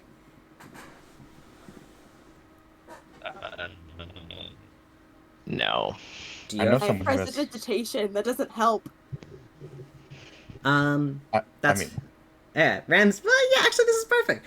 Ramsey, you managed to call back their Quinn's mom. Figure out where they were, and you are running. At this moment, you hear this loud roar as you kind of are approaching the house, and you see the guard outside turns and kind of knocks on the door and asks, "Is everything all right in there?" As you are kind of approaching from behind, and you could tell that you get the sort of sense something happened in there, to probably Crown, and you know who Crown is, by the way. Like, this is not new information to you. You know that this guy is no good. But you do see Quinn's guitar outside. And the guard is kind of, his back is to you. I'll give you a turn. Ramsey. Would I know what his voice sounds like? Nope. Alright. I'm going to take a moment. I, Jegg Minecraft, am going to take a moment. Seeing this guard, I think Ramsey think things over. I have not been caught yet. No, not yet. Yeah, I just Okay. thought of something. I would like to use my bonus action real quick to cast Hex on this guard. And what I'm doing is giving disadvantage on wisdom checks, Okay. specifically insight checks. Okay. Hey, Okay. Caleb, Yeah? can I fast cast Avatar? Yes, you can. Fantastic. We have Crone's voice, everybody. Okay. Ramsey is casting Better ideas Hex. than I had. Very nice. In this moment, All is fine. and before Yeah, It walking, just got lively. We're good. and the guard kind of is gonna insight chat with disadvantage. That's a natural one. He goes, all right, sir.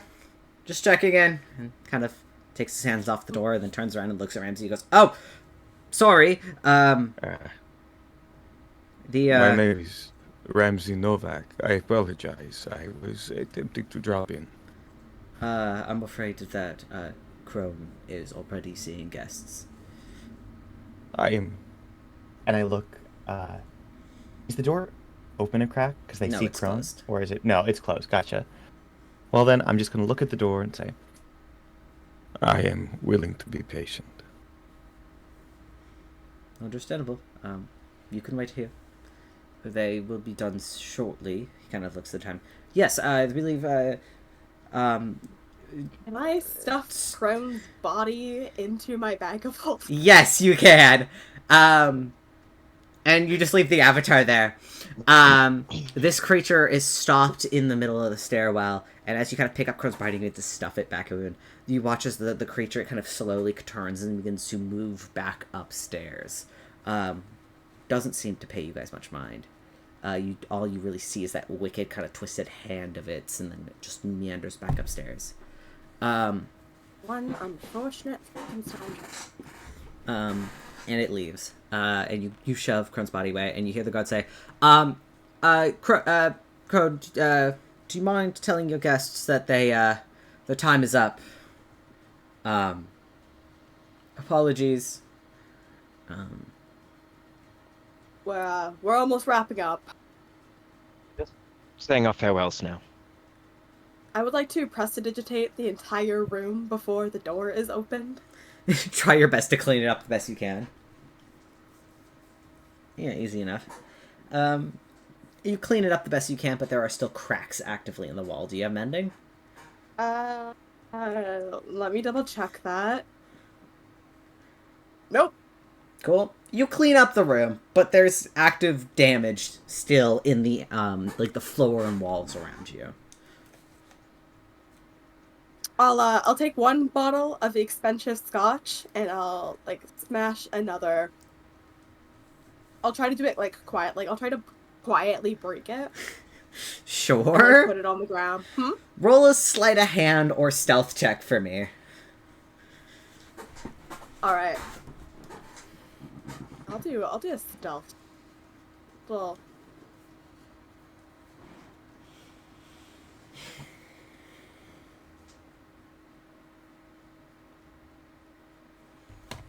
It's 25. Yeah, 25. You dirty up the room a bit more. Make it look like an accident happened, a really bad accident. Well, thanks for this. Okay, and then I guess if the door is open, it's like, yes, thank you for the discussion. It was super insightful. Who's we? I'm gonna eliminate that blue dot from the map. And if you guys look at your the map Yezek gave you, there's one less cult leader available. Crazy. Wonder who that. Whatever happened there. That's super weird. Me. No. And with that, I also do want to make sure I collect the fate die before we leave. yes, easy enough. Yeah, you pick it up. Easy enough. Yeah. Forgive me if I misheard, but did I hear that the door is open? Like that door? At this point, the guards has opened the door, and Ramsey, you see Zareth and Quinn inside, heading your way as they're leaving.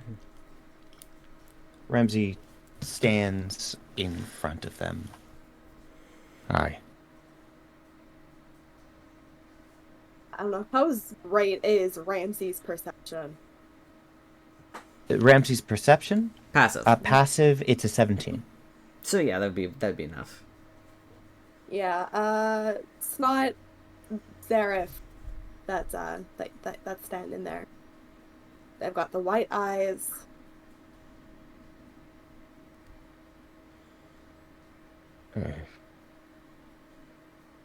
Hello, Felix.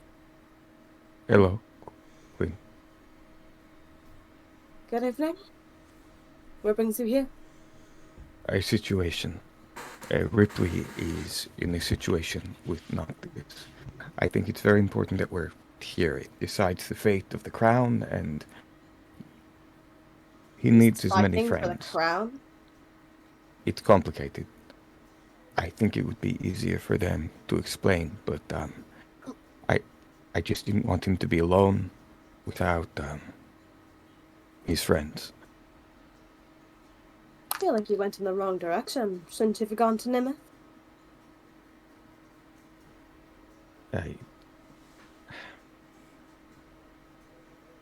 We need you. You both. Not according to my memory, you don't. I do. I do. Please. I'm sorry.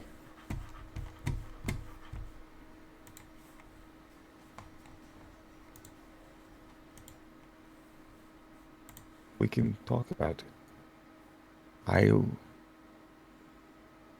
I'll put in the work, but it's happening tonight, and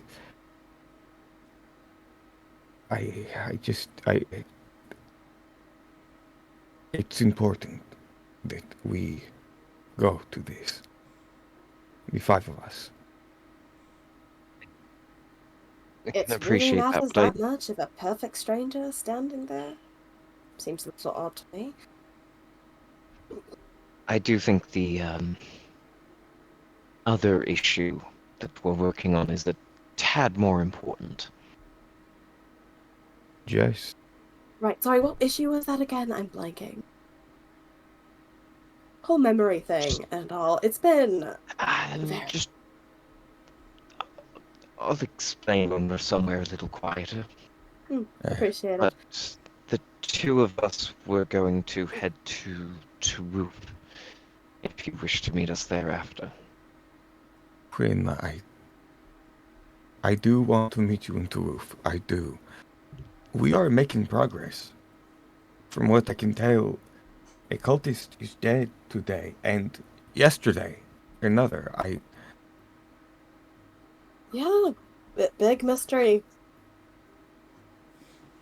What I'm trying to say is that this is worth our time.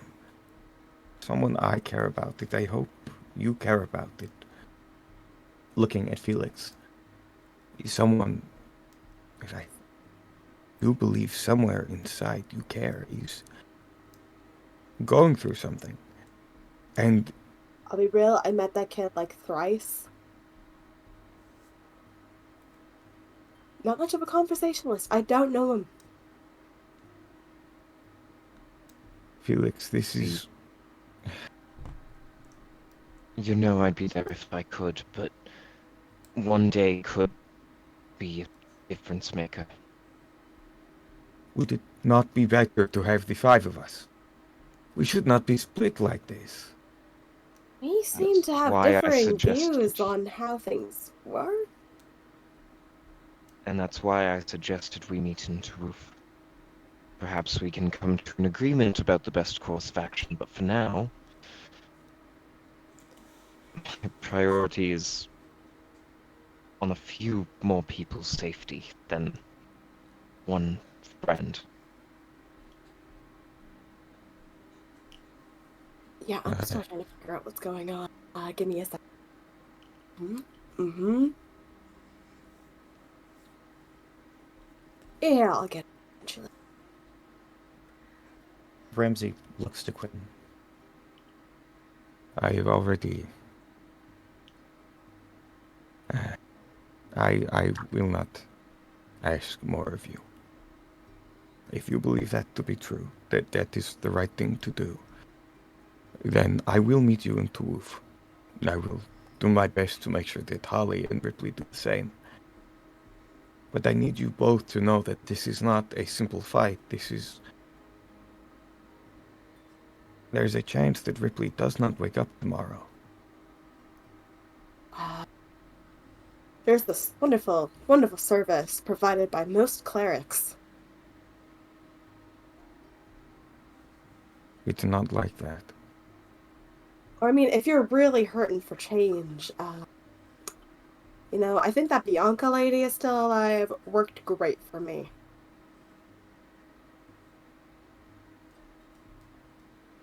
I know you're trying to joke. And I know that you're upset with me. And that is going to take time to work through, but I guess... I don't know. I was hoping, Felix, that if anyone would understand, it would be you. I'll see you both in Toulouse. And he's gonna go. I do trust that Ripley will be safe in your and Holly's hands. Wish him luck for me. I will. And you teleport back. You do have the one arrow. Yeah. Yeah, I think Ramsey goes outside and first tree he sees in the courtyard. Mm-hmm. He goes back. Yeah. And you go back to Vesper. Leaving Seraph, Felix, and Quinn.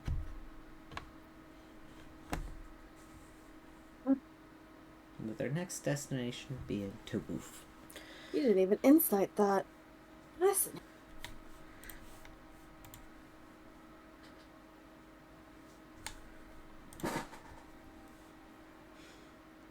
I mean, as we're switching scenes, even though he's leaving, I think the scene's done. I would love to roll an insight check if you think that's appropriate. Go for it if you want. Can I? I don't know. I think that's something he said offhandedly to Quinn. Oh, I know this is a very wait, serious what do you mean? scene. He said roll insight. Sorry. Also, I know this is a very serious scene, but at no point did Ramsey ever take the foam finger off. No, it was still on his back the whole time. Yeah. All right. Anyway, hold on. Let's before we move on, since we are moving from one scene to another. I'm just quickly take 5 and go to the bathroom. I don't know. Yeah, Refill your waters or something. Be back in like 3 minutes. Fair enough, fair enough. I imagine like a stegosaurus that's just like spine on your back that's constantly moving when you're fucking talking very seriously. It's funny. These are the two people that, like, I don't know, that Ramsey would hope, like, out of everyone, outside of, I don't know, in, like,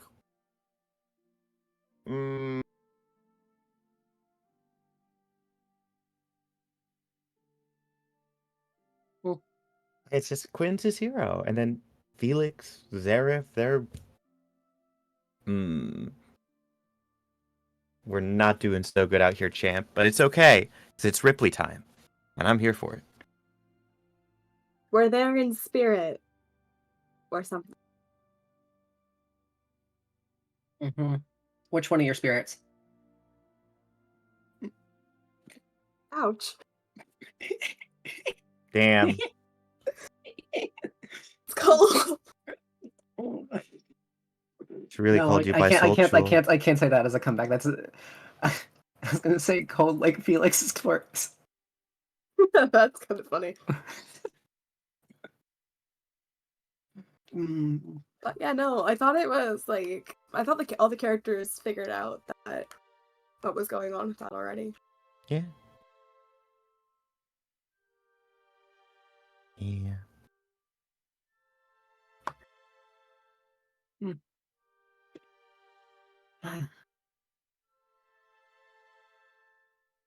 I am a bit annoyed because Holly absolutely made enough phone fingers for everyone, and now there's going to be a lot that just do not get used.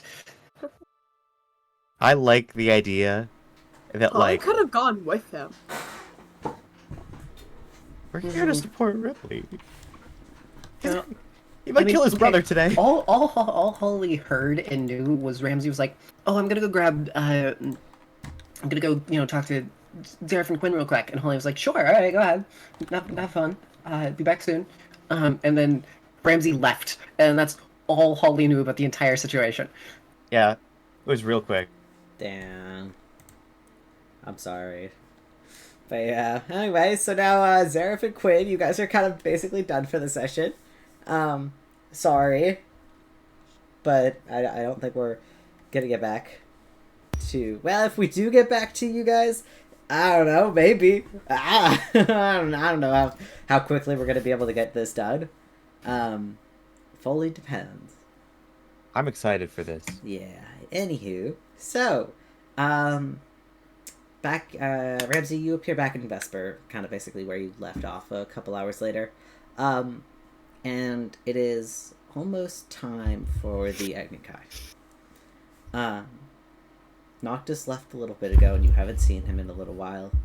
But at the house, there is a different sort of lycan folk.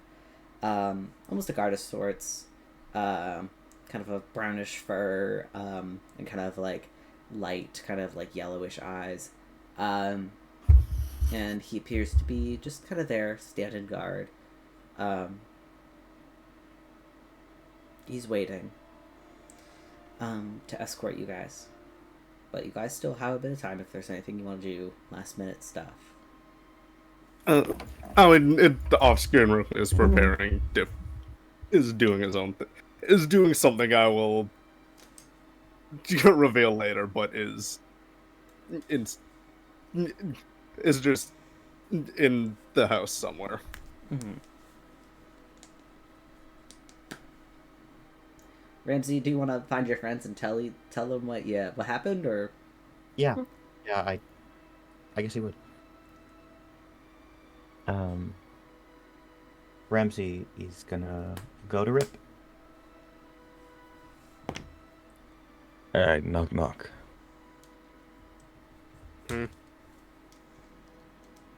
I am. And Ramsey's going to take the phone finger out from behind his back. There's like a ripping sound as he holds it up. It's like Velcro. Holly and I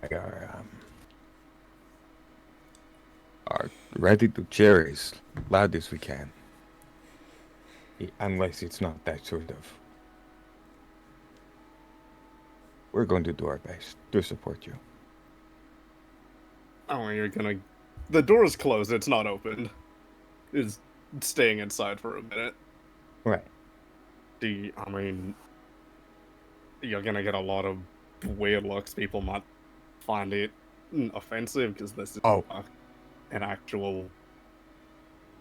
This is... I don't know, how do I put it in your terms? It's like it's more like a ceremony. I mean... Fuck, Judaism doesn't exist. I can't compare this to a bar mitzvah. I mean, do you clap at? I mean, it's not like a funeral, but it's more something that you don't want to. You don't clap at and cheer at funerals. I understand. No, I'm sorry. I do whatever you want. No, I want... Some people might. I don't know, it's up to you. I want to be respectful, and I want to be there for you, because I know this is hard, but I know you can do it. You can get through it. Yeah, we'll see about that. Ripley, I was in... I went to Lunaris today. Oh, yeah?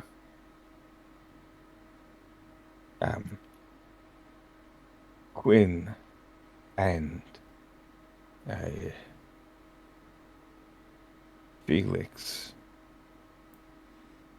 they've taken care of Elazar's father. Good to know. At least they reunited in hell.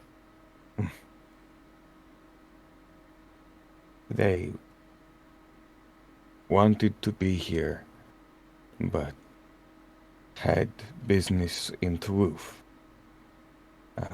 that they want us to meet them for after this, if we can. He made it clear he didn't want anything to do with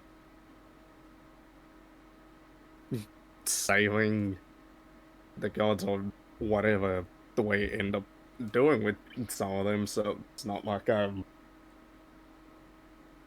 matters that I mean, congratulations, they are spared from watching an extremely brutal fight. That's, oh no, how terrible. We may not get to see one of us disembowel each other depending on if we can control ourselves.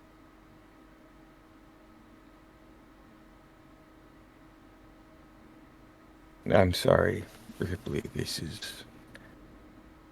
I can't imagine what you're going through. I don't have a frame of reference for this. I just know that if it was my brother, I would, well, want the support. And I'm sorry that you don't have that right now.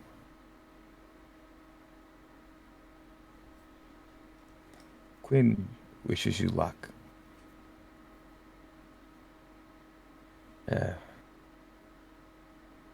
Whatever happens, when the sun rises, I will be there.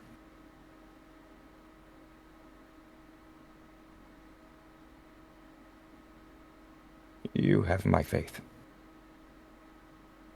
I mean, it's kind of, isn't it? That it's just the three of us. We started this journey together. It's kind of fitting that the only other two people I met outside of the Order are the ones that are here to see this. That blood pact went a long way. The door is still closed, but Ramsey is going to hold up his hand to it.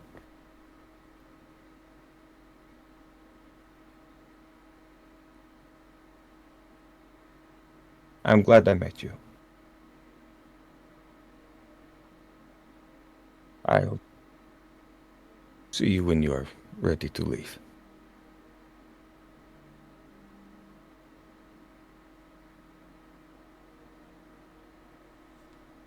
I think Ramsey lingers for a moment before heading off to reunite with Holly. And to tell her to get rid of the fingers. Oh god, get rid of the fingers. Wait. Oh, this is like a death thing. This is like a bad, like a ceremonial, cultural, religious. This is so bad. This is so fucked. I'm sorry. We can't do it. It's like when you're at church and they're listing off the people that have died. It's like you. Wait, but it's like a battle to the death, right? Yes, but like they're not happy about it. It's like, oh god. It's like if we went to a child's funeral and when they read the eulogy, you golf clapped and whistled. Okay, yeah, but it's not a child, it's a politician. I thought. Yeah, but it could be Ripley or his brother, and I don't think he's very happy about that. Right. How about this? I'm gonna keep the foam fingers, but I'm not. I won't like clap or anything. But very quietly. Wait. Okay. Wait. So wait. Okay. Actually, I can fix this. Holly, because Holly has made an arrangement of them for each of the fingers. Like there's one that's a pinky ring, middle pointer, and thumb. She's gonna take the thumb one and then just turn it so it's upside down. How about that? That works. So what if maybe in the 1% chance this is not incredibly traumatic for Ripley, at the end of the fight we wave the fingers? Okay. All right.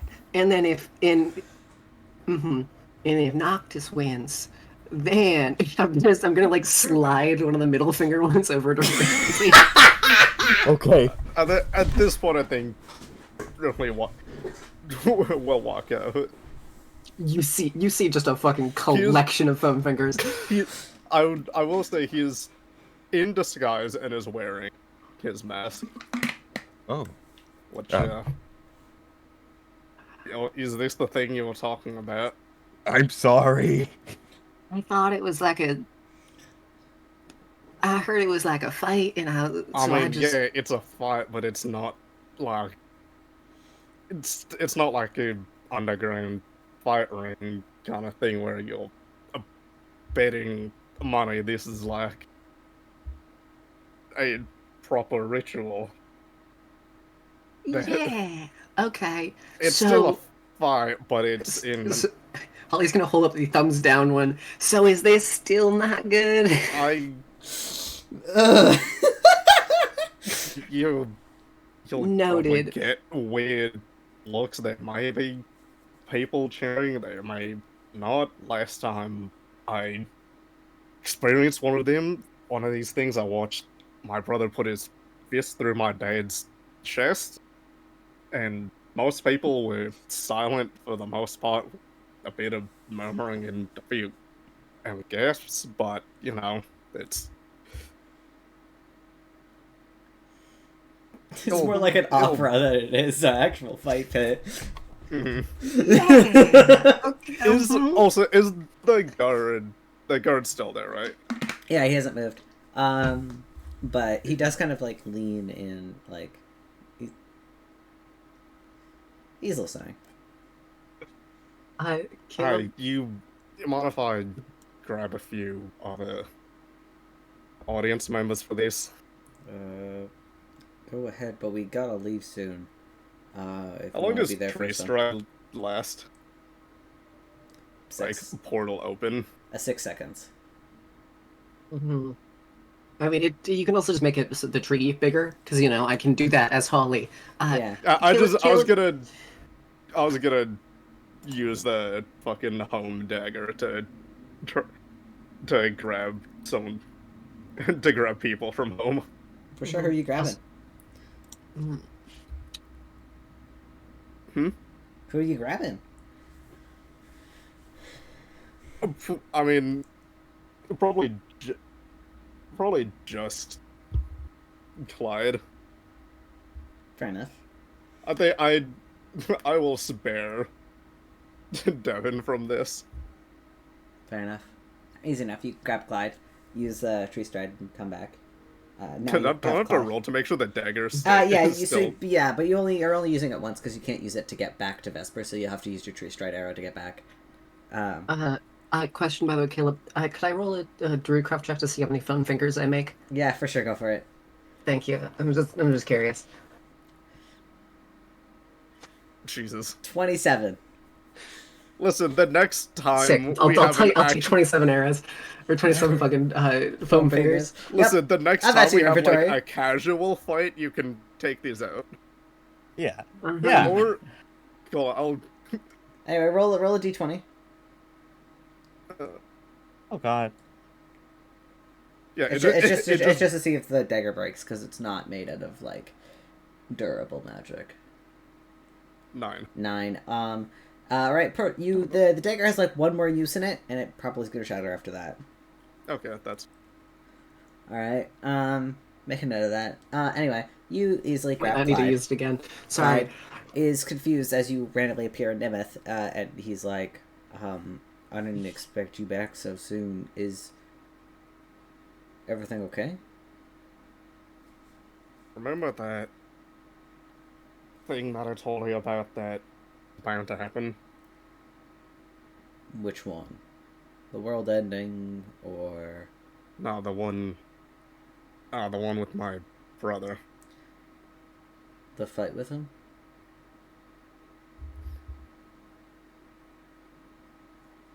Ah, I see. Where is it happening? Just, back original home. Right. Okay. I don't have much time to meander. You Right. coming with No. me or you aren't coming with me. One moment. You see he kind of quickly turns and kind of heads into his office and comes back with like a small, sort of like burlap bag that he kind of like takes and kind of tucks into one of his pockets. Or like ties into his prepare back. for if I lose.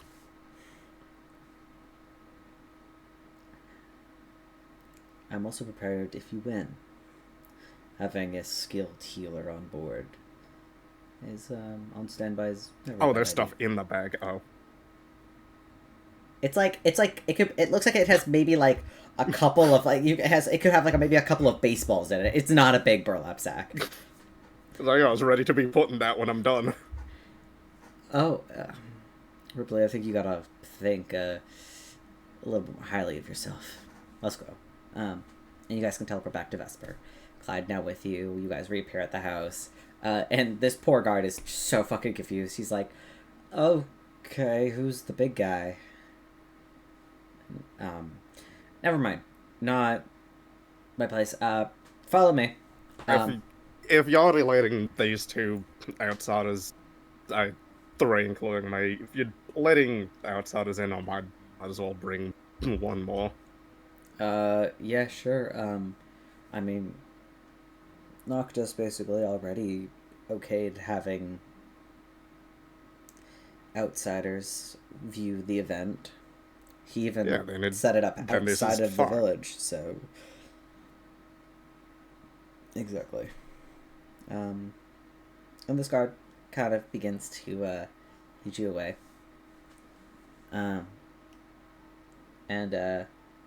He's mostly quiet for most of the walk. He doesn't seem super intent on having a conversation, but if you have any questions... So you're ready for this? Do you ask him that? No. Okay.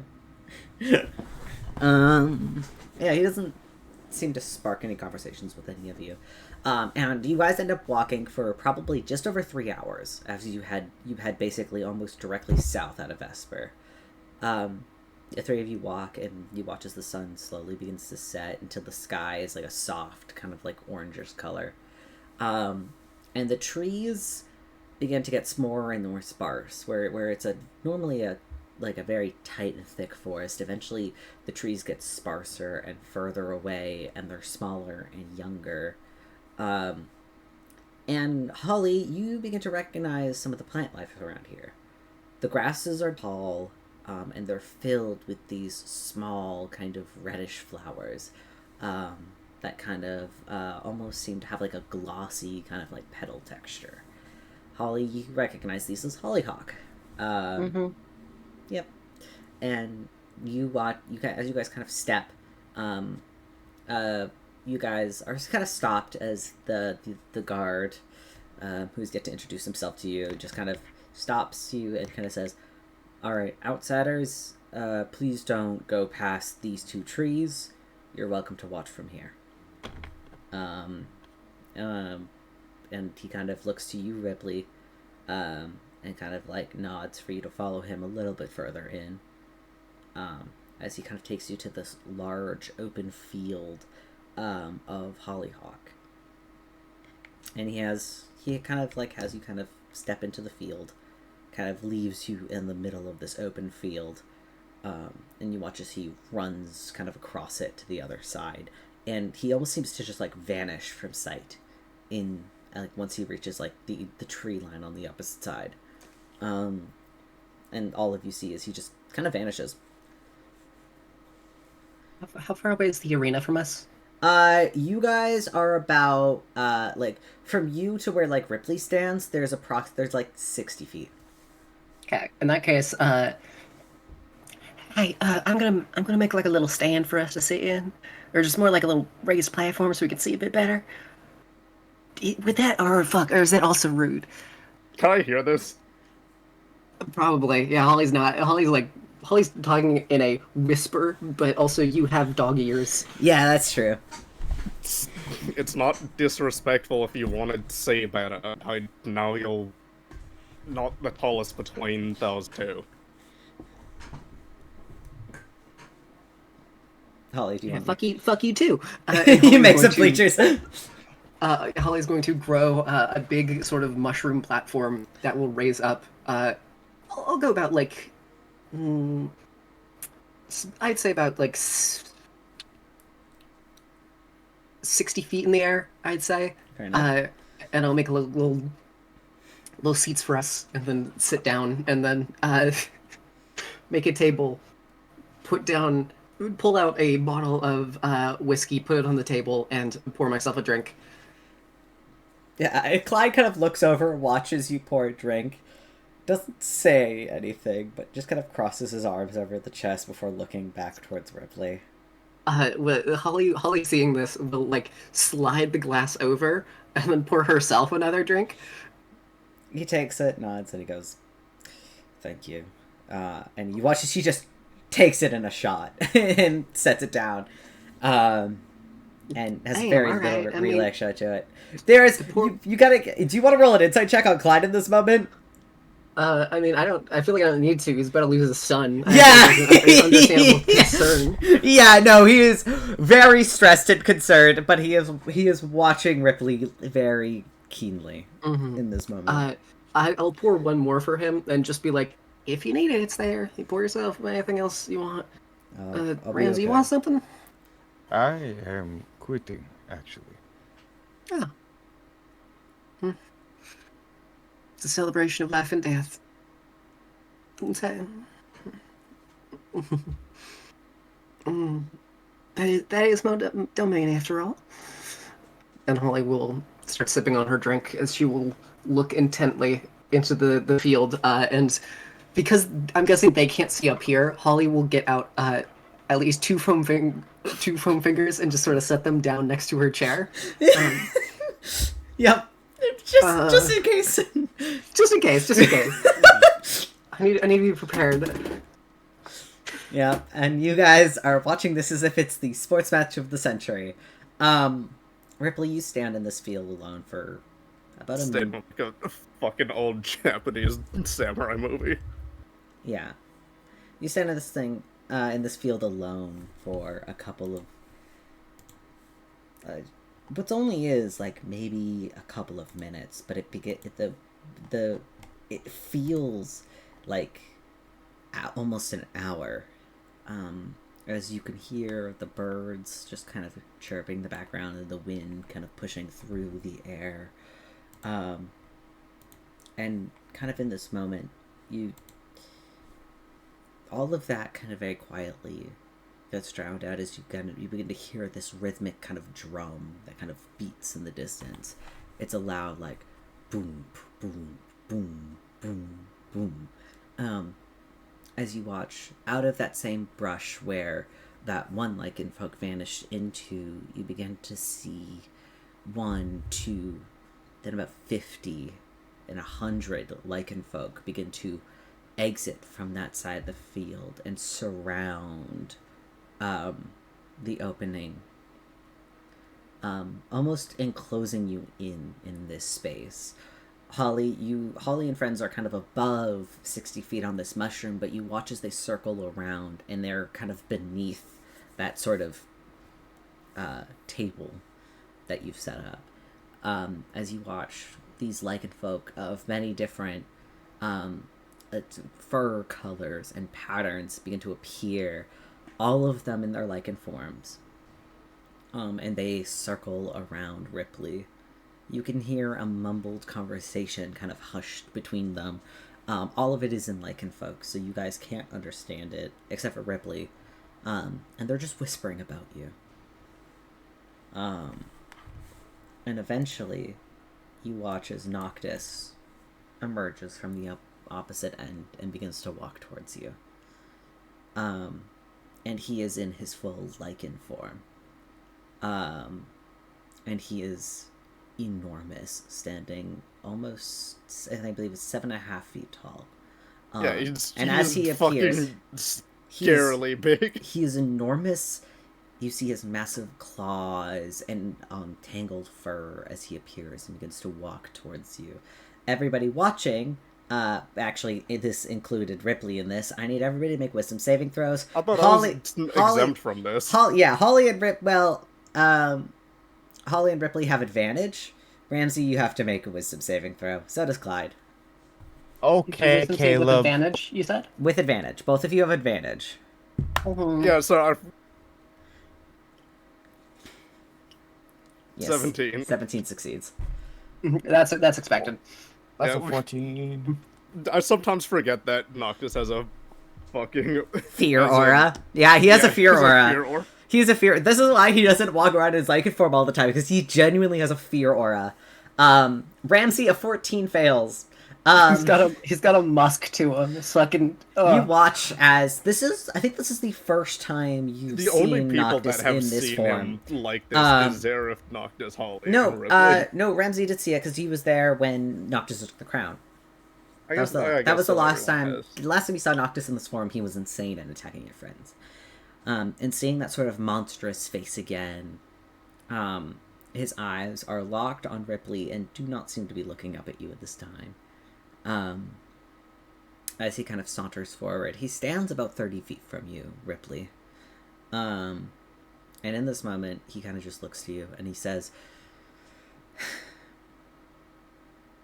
"This is your last chance." Oh, wrong accent. Where is it? There it is. This is your last chance.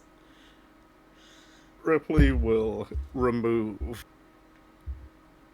the Jaeger mask from his head to reveal a different pattern of paint on his face, resembling more of a skull. In the same motion, he will also remove the red scarf that is around his neck and take the cloak of displacement and tie it around his waist and bash his fist together, activating the Thunderstruck Gauntlets. And almost, when you've seen Ripley transform, it's almost a bit violent and uncomfortable watching his body twist and change. But it's almost fluid and magical watching it happen.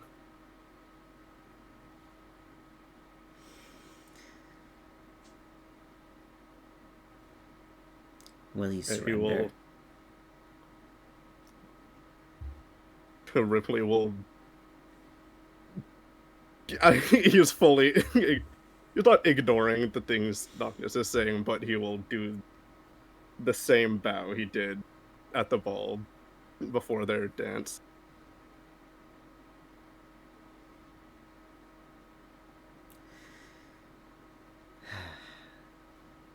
Noctis sighs and bows back to you. And you hear the drums begin to swell, moving faster and faster and faster and faster. Ripley. Okay. Yeah, sure. Never mind. Let's do that first. Whoever gets hit first. Great. Perfect. Ripley. You go first. There's no initiative, I'm just going. You're going first, because Noctis will not attack first in this moment. He asked you to surrender. You didn't respond. It is your turn.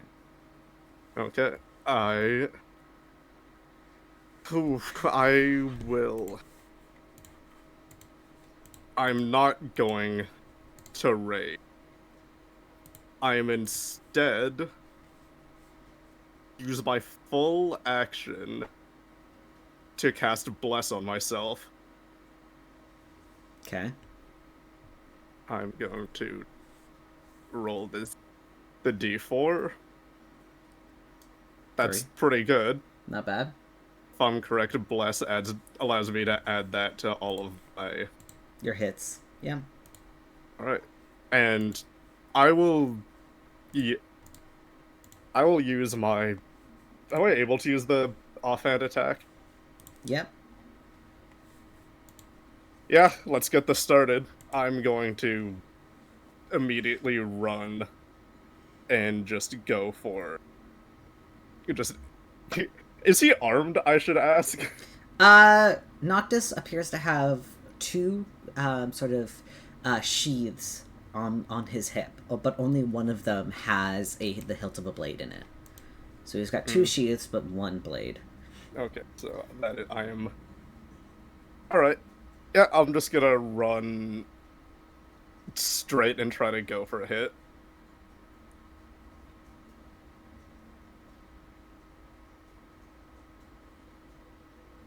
15 then... misses. 18 misses, because that's +3. 18 misses.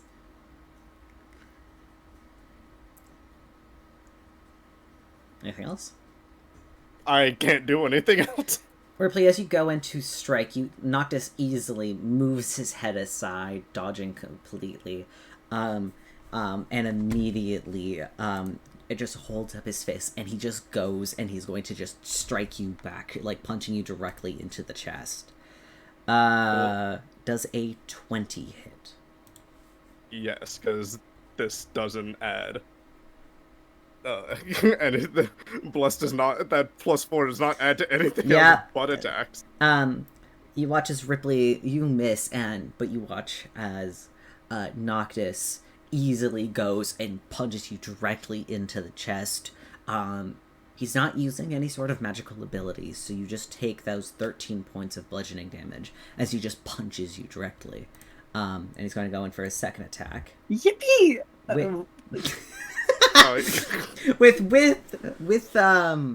With disadvantage because your cloak of displacement is a 12. Oh, did he have disadvantage on that first hit? Yes, they rolled a 20. Okay. Well, So I'm assuming 20. As soon as I'm hit, it's deactivated until the next turn. Oh, is it? Okay, so then that's... Yeah, the cloak of displacement kind of sucks with that aspect. As soon as you get hit... Oh, okay. Yeah, while wearing this cloak, Ripley it gets the protects wild an magic illusionary surge, thing, yada yada. All right, if you take damage, it properly ceases function until the start of your next turn. Alright, so this is going to... Is this affecting Noctis or Rypley? Whoever got hit first. So, Rypley, you feel free to roll me a D100. How funny would it be if it was 100? Yeah, that'd be so super silly. 100. I wish you were dead. 66. 66. That's gonna be... Oh, shit, oh, fuck, wait, we know what that one is. A bunch of clone troopers show up. Oh, gosh. You are frightened by the nearest creature till the end of your next turn. Thanks. Oh god, you get punched and you feel winded as Noctis goes in for his second strike. That's a 28 to hit. That I believe hits. It's 18. Another 13 points of bludgeoning damage as he hits you once in the chest and second in just in the side of the head, and you hear your ears ringing as your chest swells. You cannot. You can attack him this round, but you have disadvantage on your attacks because of the fear effect. I was gonna offer to roll it for you, but okay. No, go ahead. Okay, well... Too late now. Oh man, there's... Fuck, there is a spell I could do that would fix this issue, but I'm not... You have disadvantage. It's just for 1 round, though. It's for a second. Okay, if it's for 1 round, then Yeah. I still... fucking bless concentration, hold on. Boy, do I love concentration as a mechanic. Is it just a straight roll, or what else do I... it's Constitution. It's make a Constitution saving throw, and your DC would be 6. Or I guess your DC is 12, because it's the 23 points of damage. 18 succeeds. You're fine. Alright, cool. At least I have my full turn of attacks, despite this condition. Mm-hmm. What do you do? I'm gonna return that with another 18. That's 18. 18 does not hit. Right, second attack. 19. That's technically a 21. 21 does hit. No, what do you mean? No, it's not. What? Oh yeah, 19, 20. Yeah, because. Yes. 22. Sorry. Yeah, 19, 20, 21. Yeah, 22. Whatever. Yes, 22 would hit. 19 hits.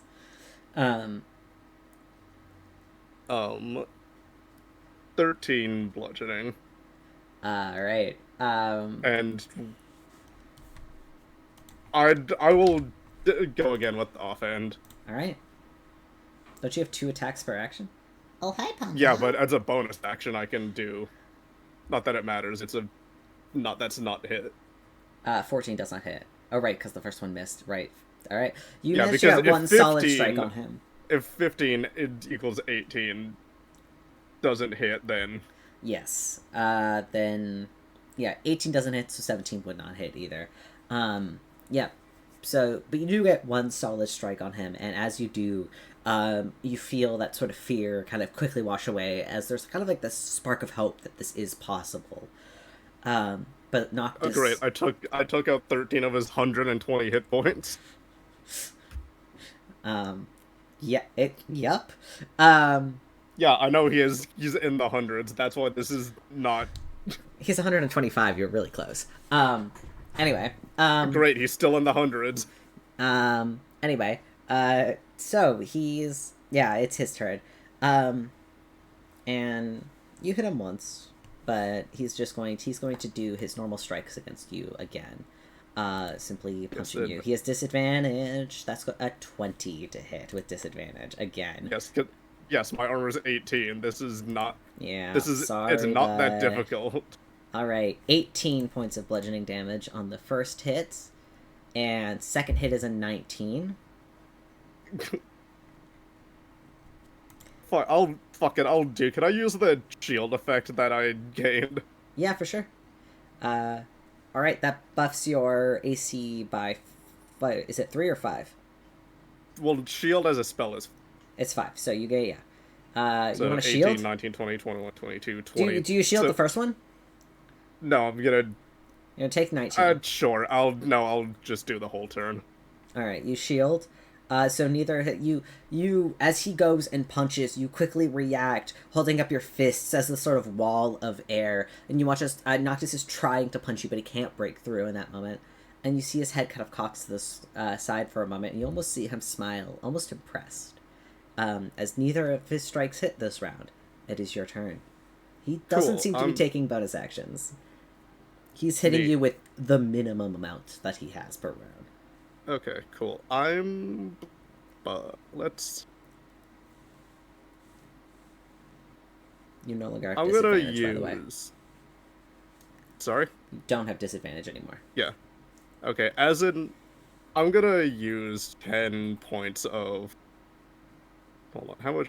Ooh, 10 is a lot, actually. I'm gonna use 7 points of lay on hands to heal myself as my action. Okay. 7. Okay, and then as a bonus action, I want to go for an offhand. All right.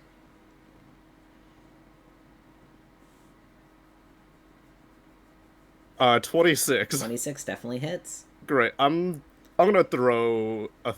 Oh wait a minute. Oh wait, no, sorry. I need to remember 19s technically count as criticals with the thunder. Yes. But I will add a point. I will add 1 point of thunder into this to start getting the Right. damage higher. So 13 base damage plus. And then 2d. D6. I'm adding the number higher.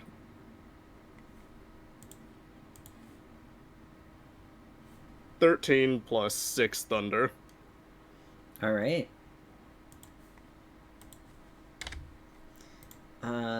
You finally hit him, and Oh wait, that's only my first. Oh wait, no, that's bonus. That's because bonus action. because Yep, I you healed. laid on hands. No, That's fine. I needed to heal. He smiled. He smiles and he goes, "Not bad." And you watch as, since you've decided to add additional damage to your punches, Noctis takes his sort of claw and he runs it down his palm, up his arm, and over his chest. And you watch as he does so, this sort of dim red flame begins to engulf him as he almost seems to radiate this heat and fire as you watch as he literally sets himself on fire in this moment, before going and just trying to hit you once again. Disadvantage. It's hold on, is shield gonna be till my next turn again, or is it already? It's until you attack, and you have attacked. So, Okay, because I'm trying to remember how. yeah. So it's gone now. It's fine. It sucks I had to use it this early, with but disadvantage. That is a 19. that's yes. Could my have armor's been a 18. 30, but it wasn't. So I'm sad, but that's fine. Yeah, unfortunately, yeah, 18.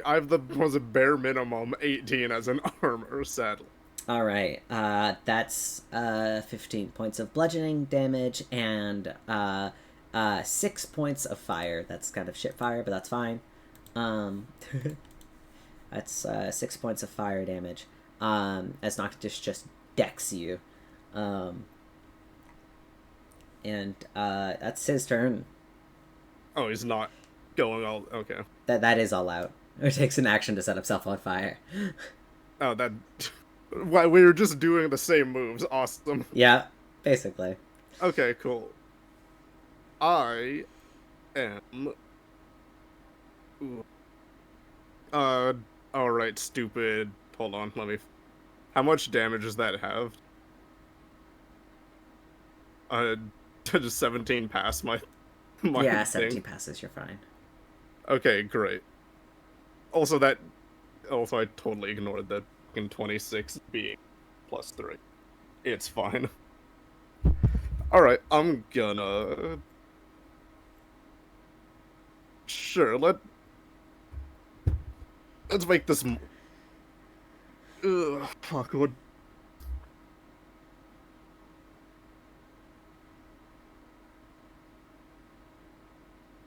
Okay, I'm going. I only used one spell slot.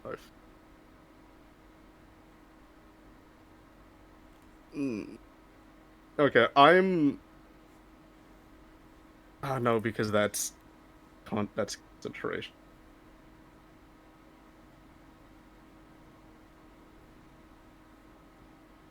Fuck it, more damages. I'm going to drop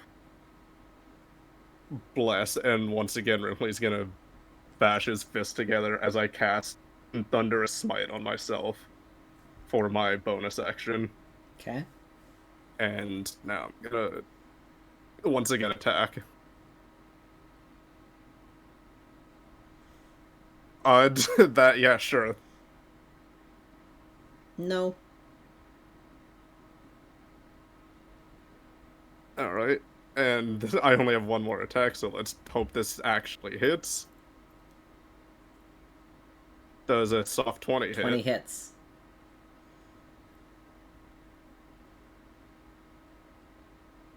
Fucking that 18? minimum ass damage.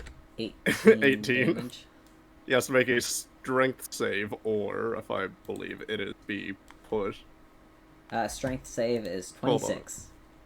Oh yeah, He it's a 16. remains put. Do you add any additional damage to it? Or is it just the one? I'm gonna save. Alright. Did not heal this round, so I'm not good. Alright. Noctis's turn. He is going to. He kind of like. You watch as you hit him at that time. You watch as he spits up a bit of blood, and the flowers around him, which are bright red, kind of turn this sort of golden, orange, and yellow color. Specifically, just the ones around him, as they seem to be reacting to the heat and the fire. And he's going in again. 2 more hits. That's with disadvantage of 25. I mean, yeah. Alright. That's 12 points of damage. And 12 points of damage. And next hit is a 14 to hit, which misses. I'm gonna use my reaction to use my repose. Alright, oh yeah, you can hit him back. Yep, if he misses, I can... Oh, and I still have Thunderous Smite prepared. Yep, go ahead. 23. Absolutely hits. He gets one solid hit at you. Oh, I forgot. Oof. Take another 6 points of fire damage because he's on fire currently. Yeah, 23 though. I'll put a piece of extra thunder into that. All right, go for it. Does he also get pushed? Oh right, gotta do it again. For additional 5. 18, which I believe saves. Ooh. Close. Yeah. 5 points. All right. You see, Noctis is looking a little bit bloodied at this point, and he's had a smile, but he is smiling at you as you are hitting him. He looks like he's having fun in this moment. It is your turn. If anyone, I mean, only Noctis can see it, but when normally Rypley smiles in the face of danger and being nervous, he is completely straight-faced. I'm going. Yeah, I'm gonna use all 18 of my lay on hands for my action. Yeah, no, understandable.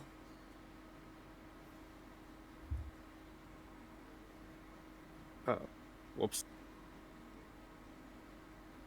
Okay, good, that's better. And then I'm just with bonus, I'm just gonna throw another punch at him.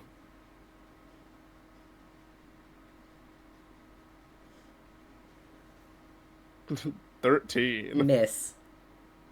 Yeah. I'll tell you right now, this man has a 19 AC and most of it is natural armor. All of the fact that it's one above is really annoying. Yep. Alright, well that's all I can do. Alright, now I only have 2 forms of healing left. Both cost.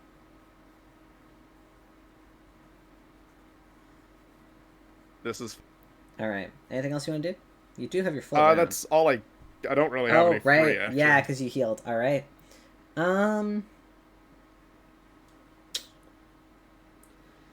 Alright. Does his concentration break? He's not concentrating on anything. Damn. He set himself on fire. That is a completely normal ability that he doesn't need to concentrate on. He just set himself on fire. It's not even a magical effect. Yeah.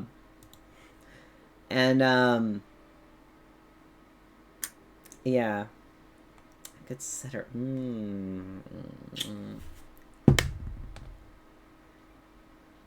Alright. He doesn't heal himself this round. He's just going to go in for another attack. With disadvantage. Ooh. Disadvantage, it is 18. Which technically hits. Meets it. 14 points of damage, 6 points of fire damage. So 18 points total. And second attack is a 22. Damn. That's another 14 points of damage. Altogether. Another 14 points of damage. Yeah, it's all together with the elemental, right? Yes. Okay. And, he's going to, I need you to make he's going to, he's going to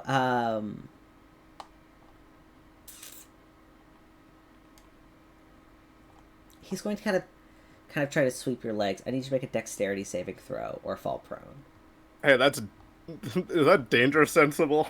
No, it is not. This is like an attack. That's lame. I know. An alert doesn't do shit for this. Nope. Also, am I able to use one of the Musa inspirations with this? Yeah. Because it's not for attacks. Yep. Okay. I get confused with that, but 19.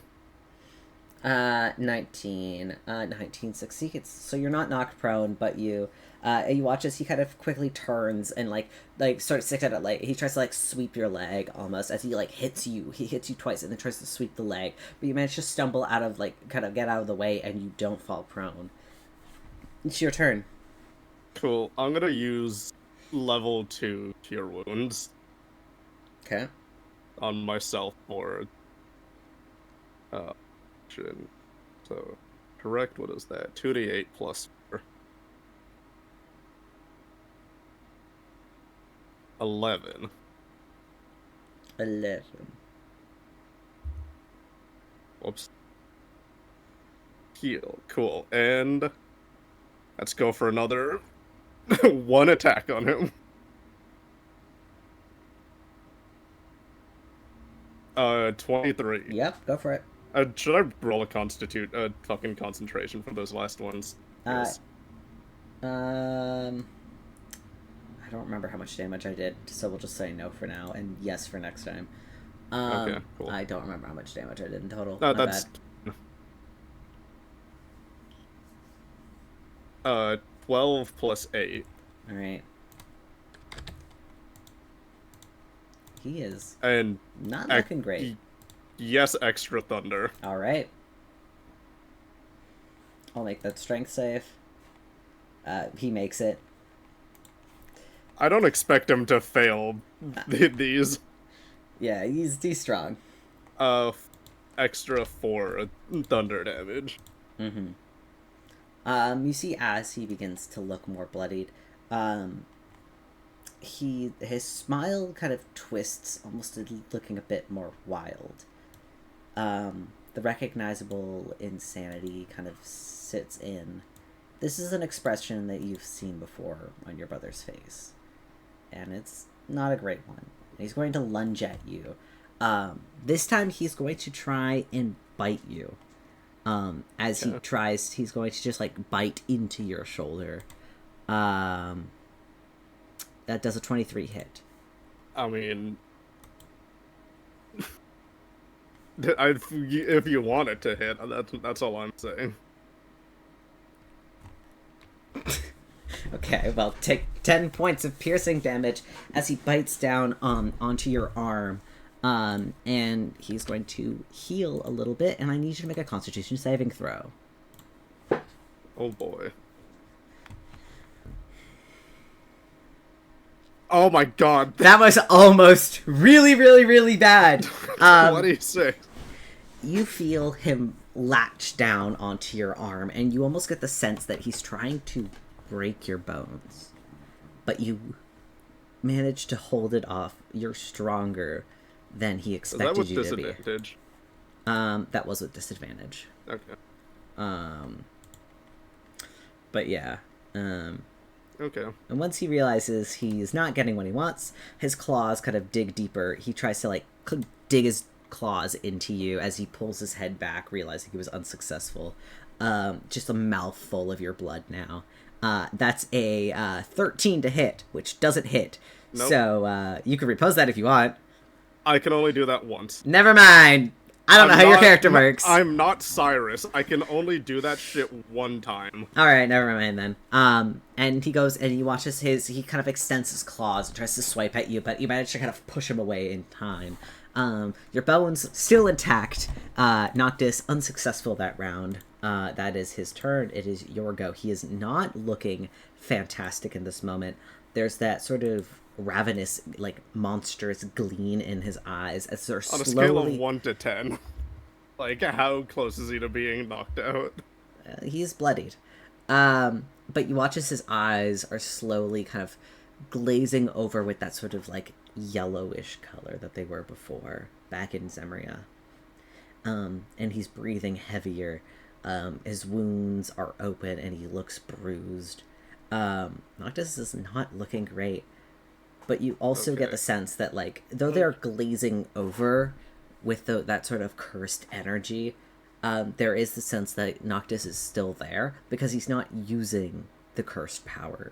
Everything he's doing and using against you is what he can do physically without using his tools. And you see he's got tools on him. You've seen him use his magic before. He hasn't used any of it.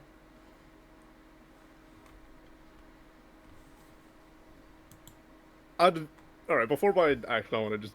I'm gonna speak. Ah, fuck. I'm gonna speak for a minute. Okay. Speaking is a free action. This clearly is getting slightly out of hand now, so... I'll try to end this real quick now. You're probably gonna feel this in a minute. Hopefully it'll be fine. I'm going to not heal, and I'm going for just all-out offense. Alright.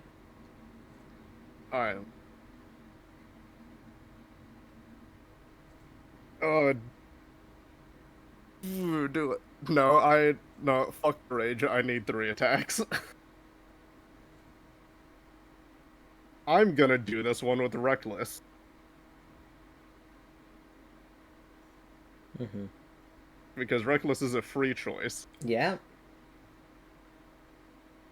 Awesome. Neither of those hit. Cool. I feel bad. That is kind of sad. I'm so sorry. He doesn't get doubled advantage. Okay, I was gonna say if I do that doesn't work again. It doesn't work like that. Yeah, no, he'll just have normal advantage. Okay, double cool. advantage isn't a thing. Okay, cool. I'm gonna continue. I'm still gonna do Reckless. Yeah, sounds good. 27 hits. Great. I'm doing that. Plus, I am. How do I have? Cool. I'm gonna use both. I'm using both thunder. Both charges of thunder, and I'm also going to use my last 2nd level spell for a divine smite. I'm trying to end this as quickly as possible. Mm-hmm. Go for it. Sorry, I'm trying to find how much damage divine does. Deals just okay. So it's 3d. So it's 3d8 plus 4d6 thunder. So I'm starting with the thunder. Jesus Christ. Okay. Sorry, and then I said 3d8, right? Mm-hmm. And then Jesus Christ. Nice. What does it look like? Ripley's entire, all of the body paint and basically his entire arm begins to swirl in a green and white lightning as he just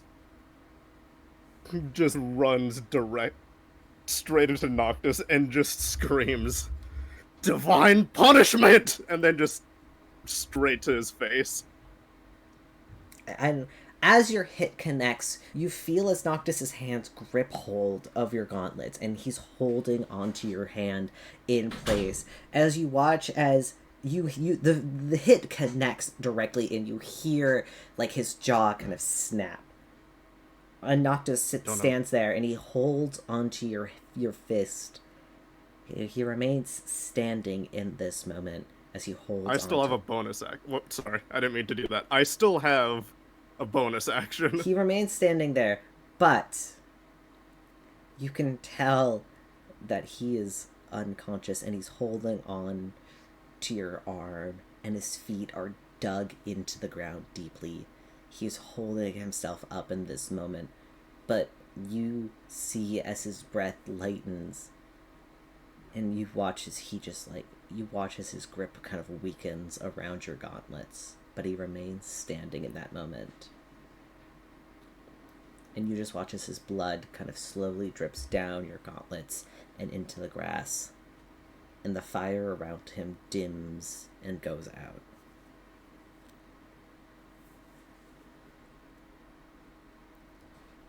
There's silence on the field for a moment before you hear When a you, couple when of... you say he's conscious, he's 0, right? He's not dead. He's yeah, unless you want to kill him. No, I'm not gonna do that. Yeah. It's a stupid idea. Yeah, exactly. If he starts to slip, like, I'll gently put him down. Yeah. If you pull your arm away, he kind of falls forward, and you can kind of catch him.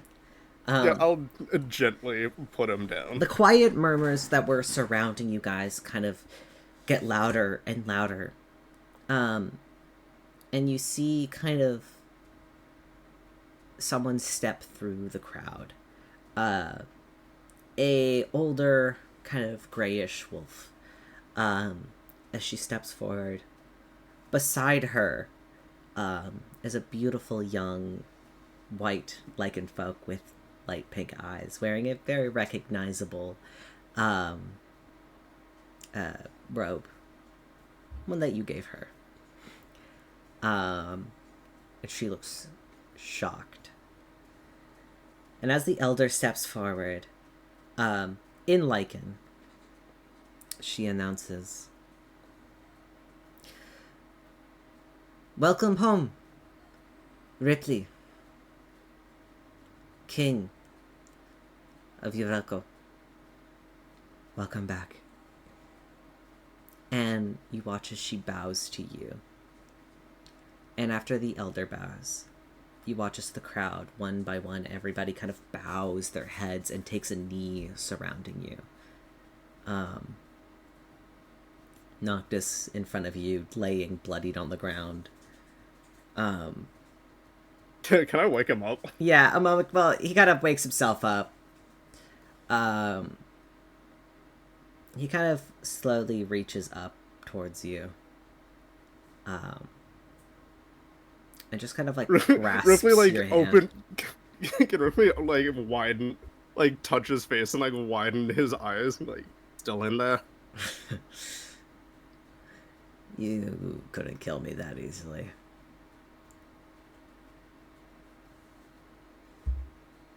Yeah, I mean, you're pretty close to getting me. It's too bad. If it wasn't for all of your paladin healing, maybe I would have gotten you. He kind of gently reaches up and kind of slaps your cheek lightly. As you watch as Noctis kind of rolls over and, like, coughs up a mouthful of blood onto the ground. Yeah, well, hold on, I have something, actually, that I've been meaning to... I know, this just looks over to everyone's... I know this is, like, kind of informal, but this is something I've been needing to do for a really, really, really long time. Just give me a minute, alright? Nobody seems to oppose this, though. You got a couple of, like, confused looks. Ripley's going to pull out a probably pretty crumpled piece of paper after everything that's happened. And is going to press it... Oh, well, he's going to open it up and press it straight onto Noctis's neck as I use regeneration.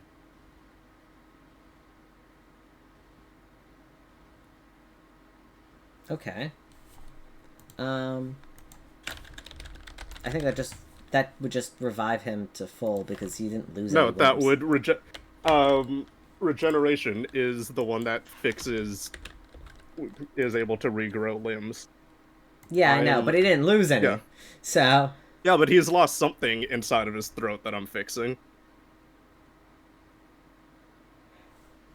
You son of a bitch, is that what it was? Yeah. I didn't get that! Oh no! No, I don't know how to do an Australian accent! That's why I keep saying it. You need to figure No! this out.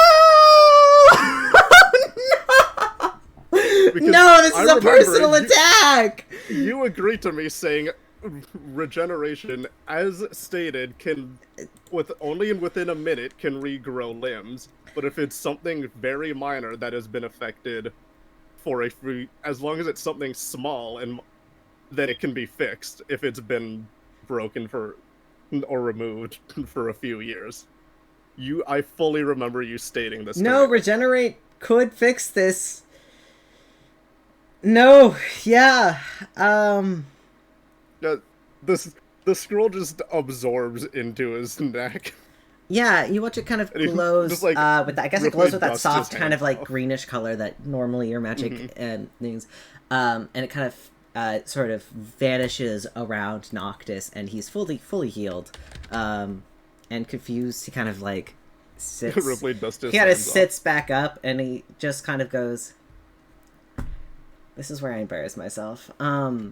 He just kind of go. Yeah, no, I didn't expect this. So he just kind of goes, well, that was kind of you. And then as he kind of says that, you watch his eyes kind of widen, and he, like, immediately goes and puts a hand on his throat. And he just... Ripley, you didn't... I mean, I just did, didn't I? Ripley, you didn't... I'm not going through... I spent a lot on that scroll, and I'm not going through the work to get rid of that because you didn't... Because now you don't like it. I'm not doing that. We're not going through this again. Come on, speak up. The people need to hear your voice again.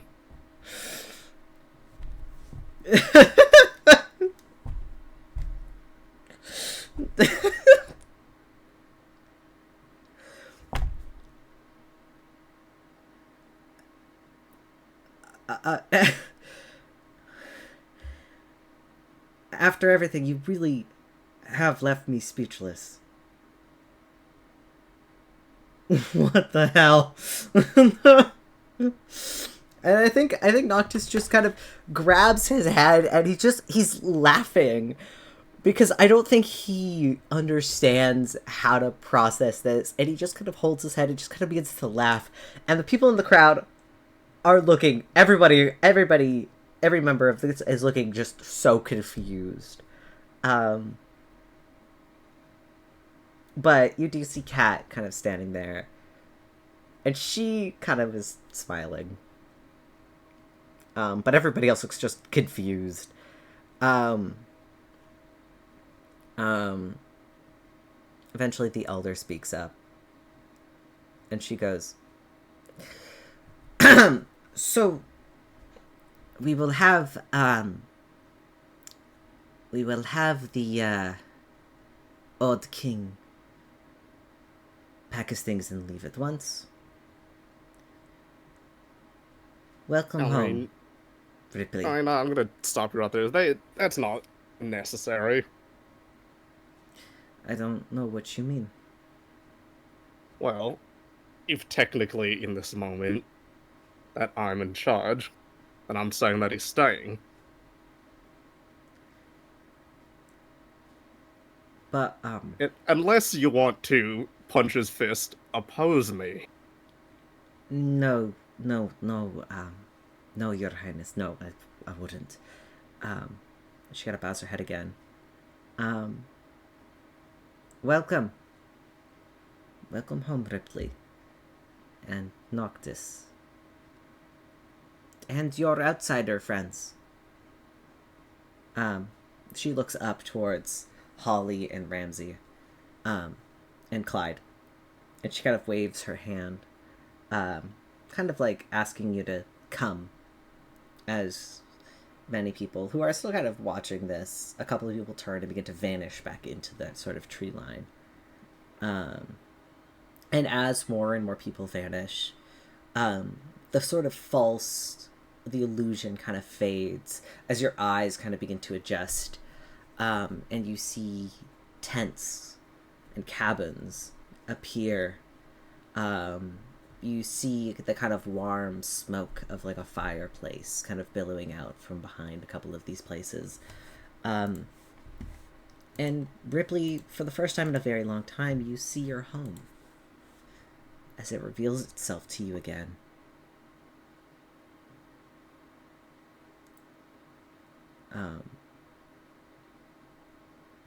I don't know if I don't know if Liz and Jegg are still here. Are you?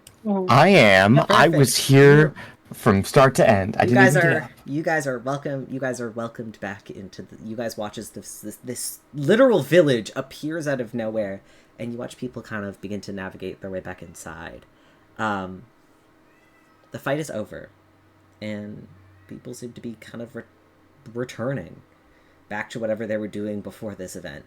At this point, the sun has fully set, and it is night at this point. I do want to say, as the fight ended, Holly did pull out one of the foam fingers and start waving it. Didn't make any noise. No noise, to be clear, but did wave the foam finger. Absolutely. And then after the fight, we'll just ask very politely for the platform to lower itself. Yeah, obviously it does so. You're fully in control.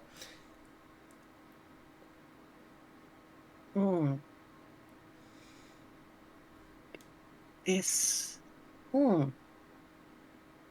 this your home?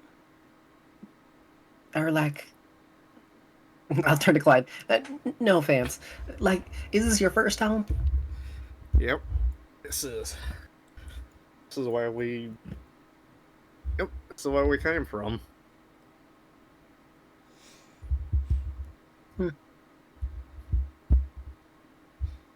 Rypley,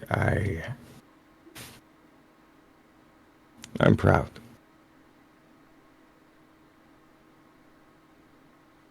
Thanks. I guess this was a lot, but it's over now. It was a good fight. Holly quickly stashes the foam fingers again. I think I slide a hand check real quick. Sleight of hand. Oh, it's only +4. Fuck. All right. I think Noctis looks over seeing that you have one. And Noctis just kind of laughs and he goes, I think I'll have to steal one off of you later. I have a lot of. Do you want what finger do you want? There What? is, in fact, a lot of them. Never mind. You came prepared for a very different fight. I heard there was a fight. All right. Oh, fair enough. Fair enough. I came to support my friend. And, well, it did pretty good. Yeah, he did. All hail the new king.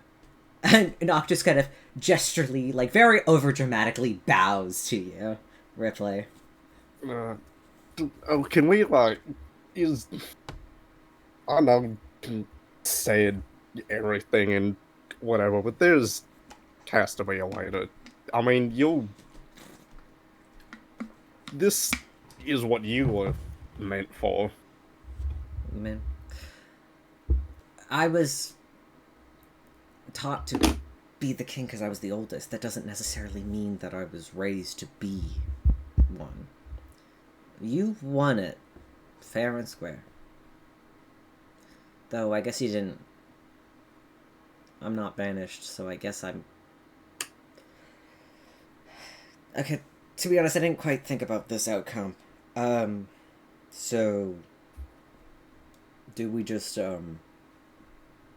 Listen, for the time being, if I'm the one making the rules and being in charge, I'm gonna change things, I guess. Go for it. Well, I mean, you look, really points at the elder you. So, like, how do we get rid of the whole, like, whatever magic stuff that hides all of this and makes the whole rules of not letting me just give this all back to him? I don't know what you mean.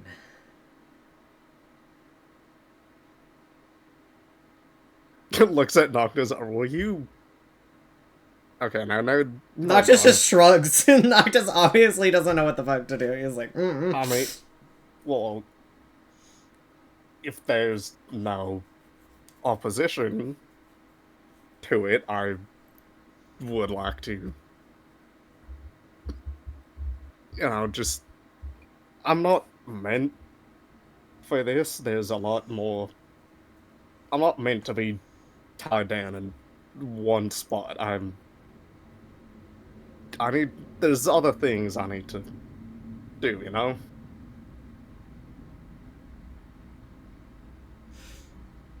I understand, Your Highness. All these rules are... Who's to say they even matter anymore? Almost, no offense, almost everyone from the old era is gone. We can choose what we do with ourselves now. We can choose what we want to do, who we want to be, and who gets to be the one in charge. We don't need to listen to those old rules anymore. Then what rules do you suppose we live by, Your Highness? Well, for starters, now that my brother here is a bit better with some of his feelings, I think it's time that we finally do what our dad wanted. I say that we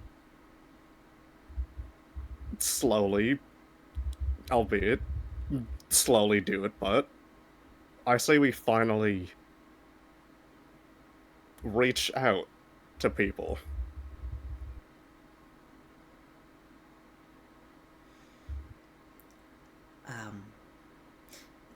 Yes, of course. In fact, your brother already started that process somewhat. It would be an easy transition to continue with his project.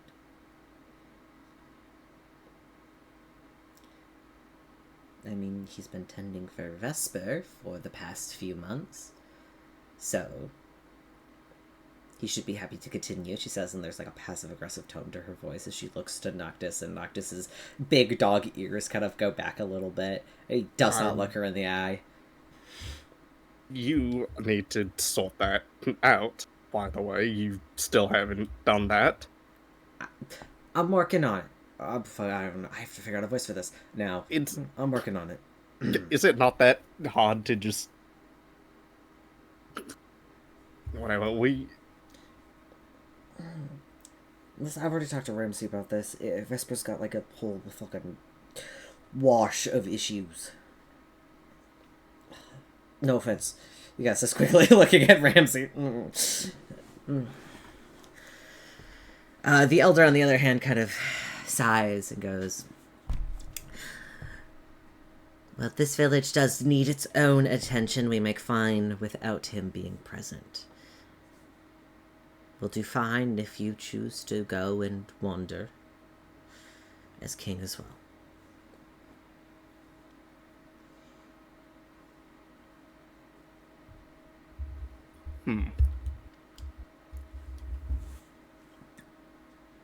So do I have to, like, keep this until he figures out Vesper so then he can come back here and do all that stuff? Or do I have to...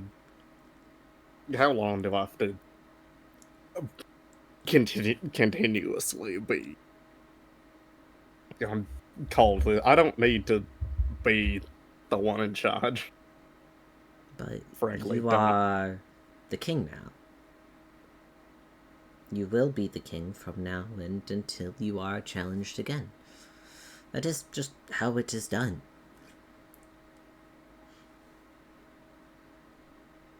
Yeah, so I'm just gonna say no to that. That's... Remember I was talking about rules that need to be changed? Yeah, that's gone. I don't like that.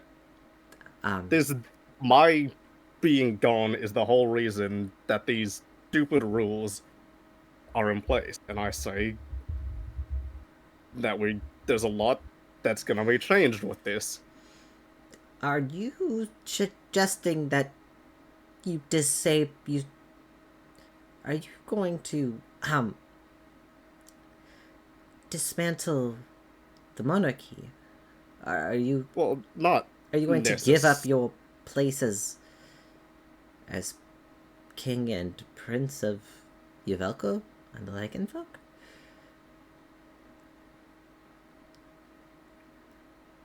Well, what I mean by that is, I don't believe these fights are necessary for any reason. I don't think people have the need to be banished just for whatever reason of some form of disagreement or losing a fight. I think that's wrong, for starters.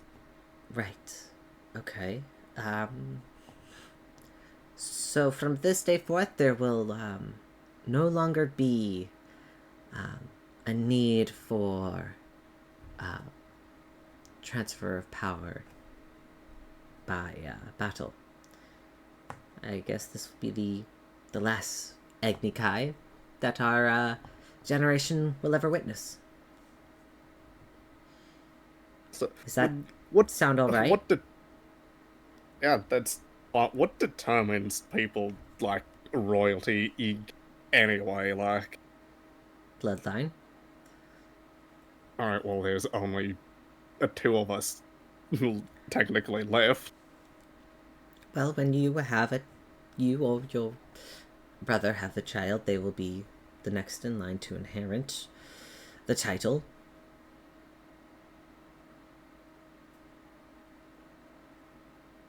Whenever that happens.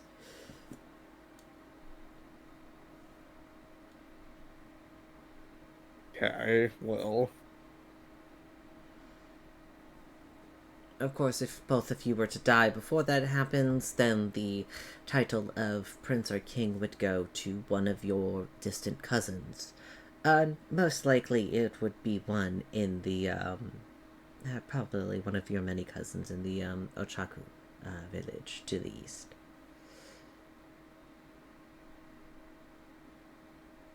They're a little bit closerly related than, the ones in Gilead. right, that's the other thing.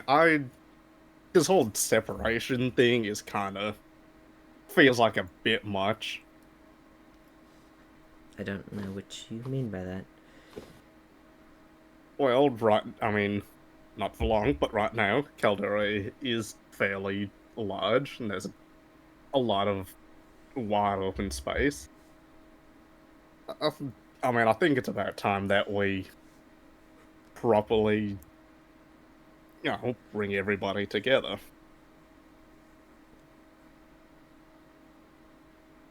Okay. And where would you ask the clans to meet? Would it be here? Here's, That would be thousands upon thousands of Lycan, unless you were, of course, just wanting to speak to the leaders, then that can easily be done. But everybody that's... I don't quite understand... there's quite... The population of Lycan folk is quite large, and Caldera is a very large country. You understand that, correct?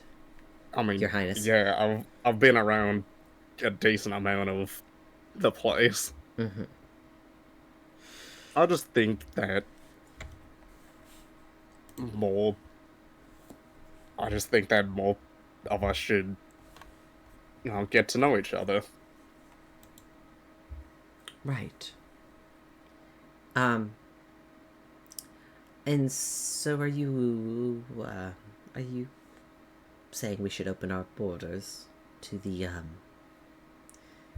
other clans? And would you advise them to do the same? I think that's a fairly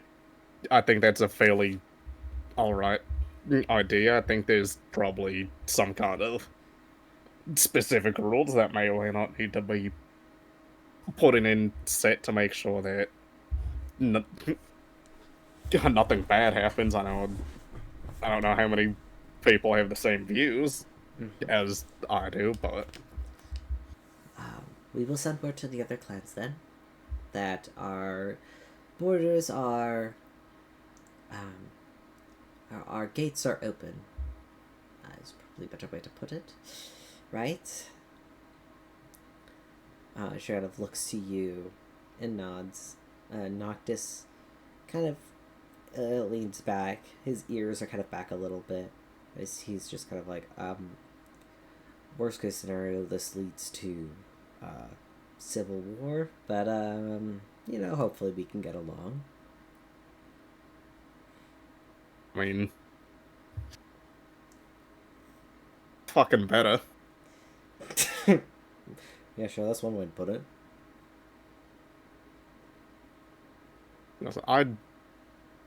With everything that's going on everywhere else in the world, I feel like it's about time.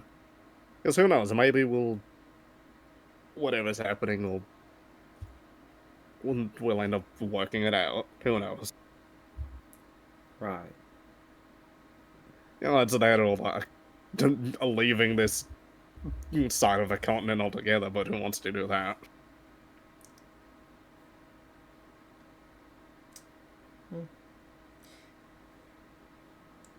You have a good point. The elder kind of speaks up. Is there any other rules that should be changed, Your Highness? I mean, this one's a bit more of a reach, but I think it's about.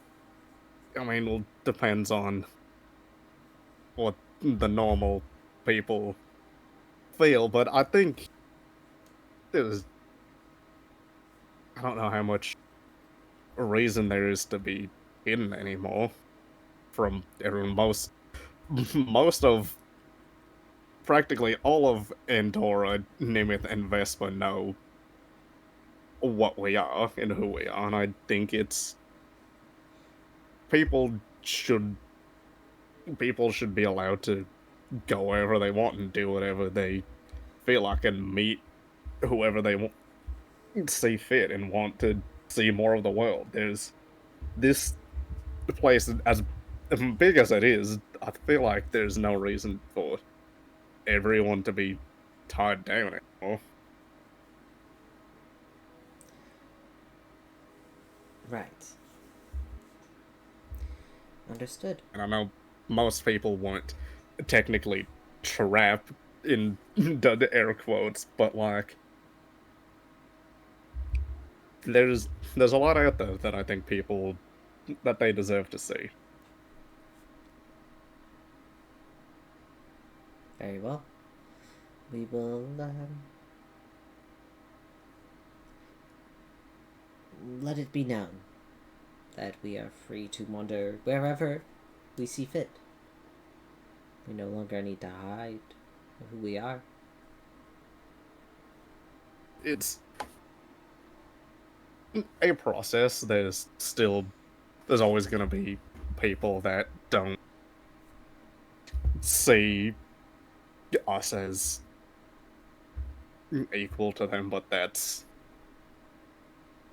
it's a work in progress.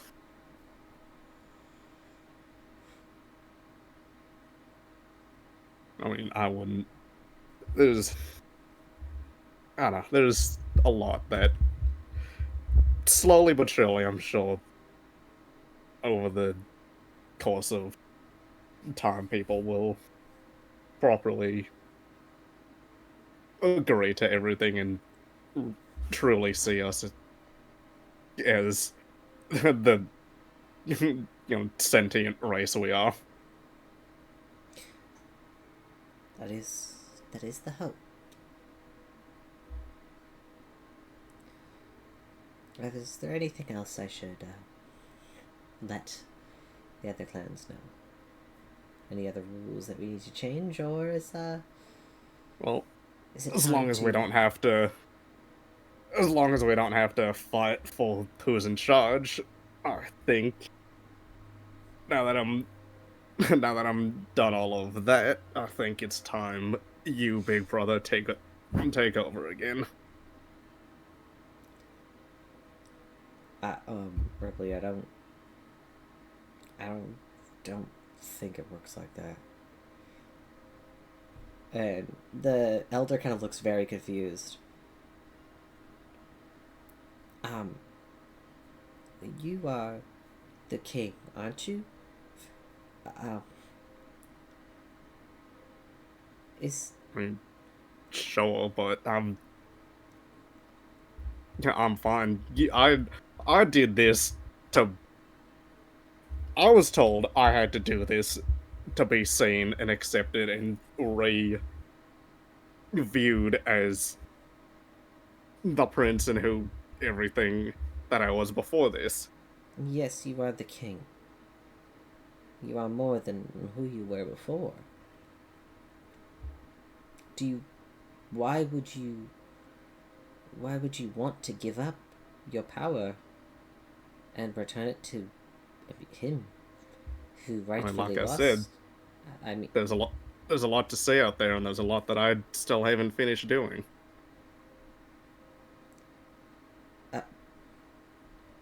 Right. And my brother here seems more content with being tied down in a few locations.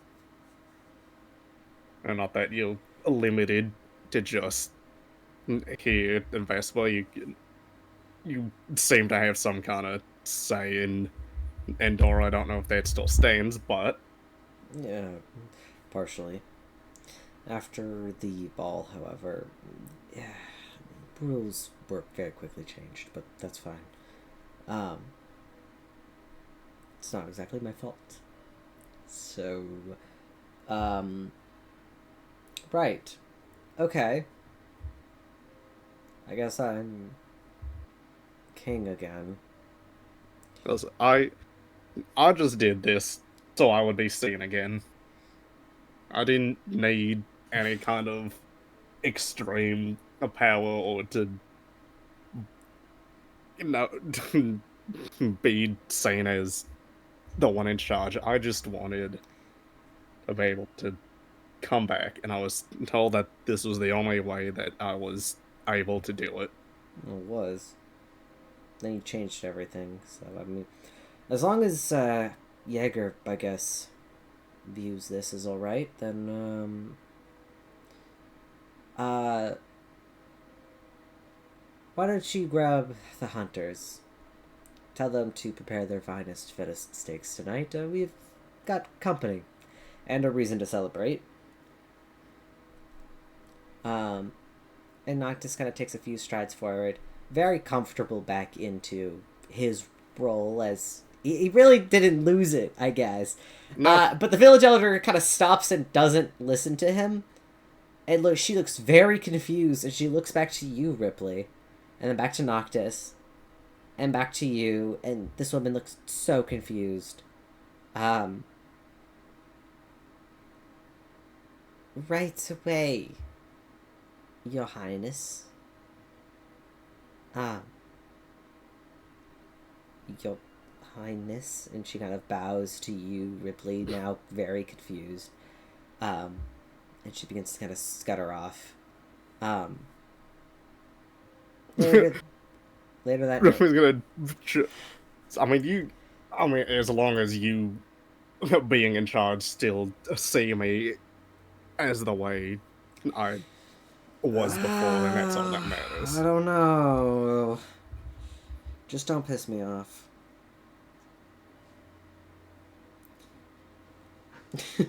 I'm kidding. Later that night, you guys are welcomed into the village. Each of you are given a very, honestly, a very flavorful kind of steak and potato kind of style dinner. The potatoes are baked and filled with sort of this almost like this white stringy cheese and roasted vegetables that seem to be glazed and almost like a mapley kind of syrup. And the meat itself is tender and perfectly cooked and spiced. You guys are fed and you're given stay here for the night. There is a very large kind of half wooden, half canvas tent that is, well, your home, Noctis's home. And you guys are welcome to stay there. Additional tents are set up for personal rooms for Holly, Ramsey, and Clyde for the night. And you guys are welcomed home with a warm dinner, comfortable beds that are covered in like real like fur. Most of it is like deer pelt. And you guys can rest. Is there anything you guys want to do before you head to bed? I mean, I have a thing I could do. But, you know, if we want to bookend it, I feel like it makes the most sense for whatever ends the session to be a Rypley thing. But maybe that's just me. No, yeah, I was planning on ending it here. It's like if you guys wanted to do like a little bit of all I roleplay. all I wanted to do was I just want to train for a couple minutes before bed because there's a good amount of time between the end of dinner and going to sleep. Oh yeah, for sure. What are you training? Gun. Gun. That's true. Go Gun. for it. I would like to shoot gun. You want to shoot Can gun? I You would suggest like a to thing? shoot. Because I was also, I mean, if we're training, I've been interested. That is a failure. Sorry. That is not a success. Sorry, Yeah. Holly. Alright. Just so they could be doing this together, because I think that would be cute. I had been interested in training for the defense fighting style. Can Holly have been shooting Ramsey's shield? For sure. Wait, how many feats are you at right now? How many This is my feats last one. Because I got, what was it? Resilient? That's one. Mm-hmm. And then we got Sharpshooter. Okay, 2. You can only have 3. Okay. What should I roll? I I just thought it'd be a fun flavor. don't know. Roll a Constitution saving throw. Yes, Captain. I shoot gun. It's And Holly Ramsey roll an attack with your gun damage, by the way, just for funsies, because Ramsey's gonna just sit and take it. That's hey, bud, that's a failure. Wait! I have a lucky point. You don't get to use lucky on fucking What do you training. mean I don't get to use lucky on training? Congratulations. Oh, you muted. I hope you're okay. Oh, that's not very good damage. Oh, I didn't mean to mute. My bad. I hit it accidentally. 11 points. Ramsey, take 11 points of damage as you were just shot. Well, So try just to be clear, I can't use lucky, is what you're saying. there is no. That's a nat 1. I'm not gonna let you. It's funnier this way. That you're like, right I'm gonna for trade that. for this No, thing, you're right. and then you're like, holy shoot at me, and then you get shot, and you just get shot all over, and you're like bruised and bloodied as you go to bed that night. Holly, Yay. you're still going to make me the gun later, right? God. Yeah, I mean, I'm. Mm-hmm. Okay. Get some sleep, but you.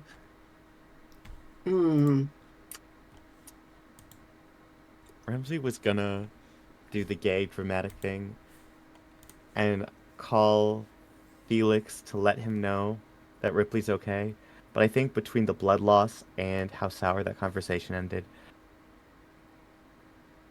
I think he's gonna go to bed this time.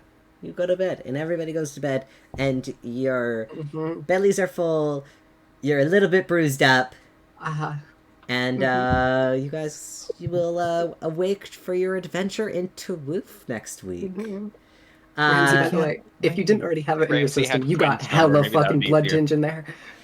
Oh, Nah, it's okay, Steven. Apparently we just lose a full day. No, I'm pretty sure we're starting with you, right? Yeah, we're starting with you guys. You guys are going to get there first. And then Liz gets to play PUD for the first, 15 minutes, and then I'm going to have the party join. I'm only gonna play for PUD even for. Because I assumed they were more. doing something while that fight was going on, but I imagine so, but 'Cause also we're at the end of session, so... Ramsey, because Ramsey showed up for when they were fighting Corone, so they had all day. Oh, yeah, you guys have all day, but you guys also have no way of getting there. Unless you wanted to exhaust yourself another point and teleport. we'll figure it out next week. I But think that's something that you guys get to decide next week, because next week we're basically starting on the same day that the fight's happening. So you guys are going to be able to get to Tuwoof first. And then I guess By the way, Liz, I'll need you to send me your level 20 PUD sheet. Mm-hmm. And yeah, so you guys are gonna be able to find PUD if you want. And it'll be Okay, 'cause fun. I still need to make a pit stop. Yep. Oh, for sure. Yeah, pit stops can be made before you guys get there, but you guys will get to Twoof first. You guys will be there for maybe, because I imagine you guys are gonna get there in the evening. But you'll be able to spend the night in Twoof, and then the next day, and then that's when your friends are gonna also show up. So, you guys have quite a bit of time. Thank you for session, Mr. Teafling. No problem. This was fun. Let's raid somebody. Session. Also, Hey, guess what? I'm I not was at gonna lie, 13 I'm gonna health. need a reminder. about Damn, my if he because hit you that's one all I more remember time. from my mission. Damn it, Trash You is got not this. live. Is there anyone else that we are friends with? Casey on the rocks? No. All right. Jesus, you shut that down so quickly. I just read and I... No. Mm-hmm. No. So, yeah. Mm-hmm. Reading comprehension's not as strong as yours. Okay, but Look at my recommended channels. PewDiePie is live apparently. Yeah. I could do Iron Mouse or the Trash Stage podcast. Are in my recommended right now. Let's see. Let's see. I don't think anybody. No one of Yeah, nobody's on Valorant that I'm following right now. It's a quiet night. Not even my cousin's live, which sucks. That's okay.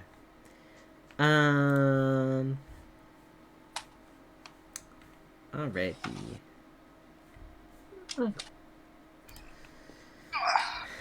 Alright, well we're gonna end stream here then. Nobody gets the raid. Everybody say bye. Goodbye. 3, 2, 1, bye!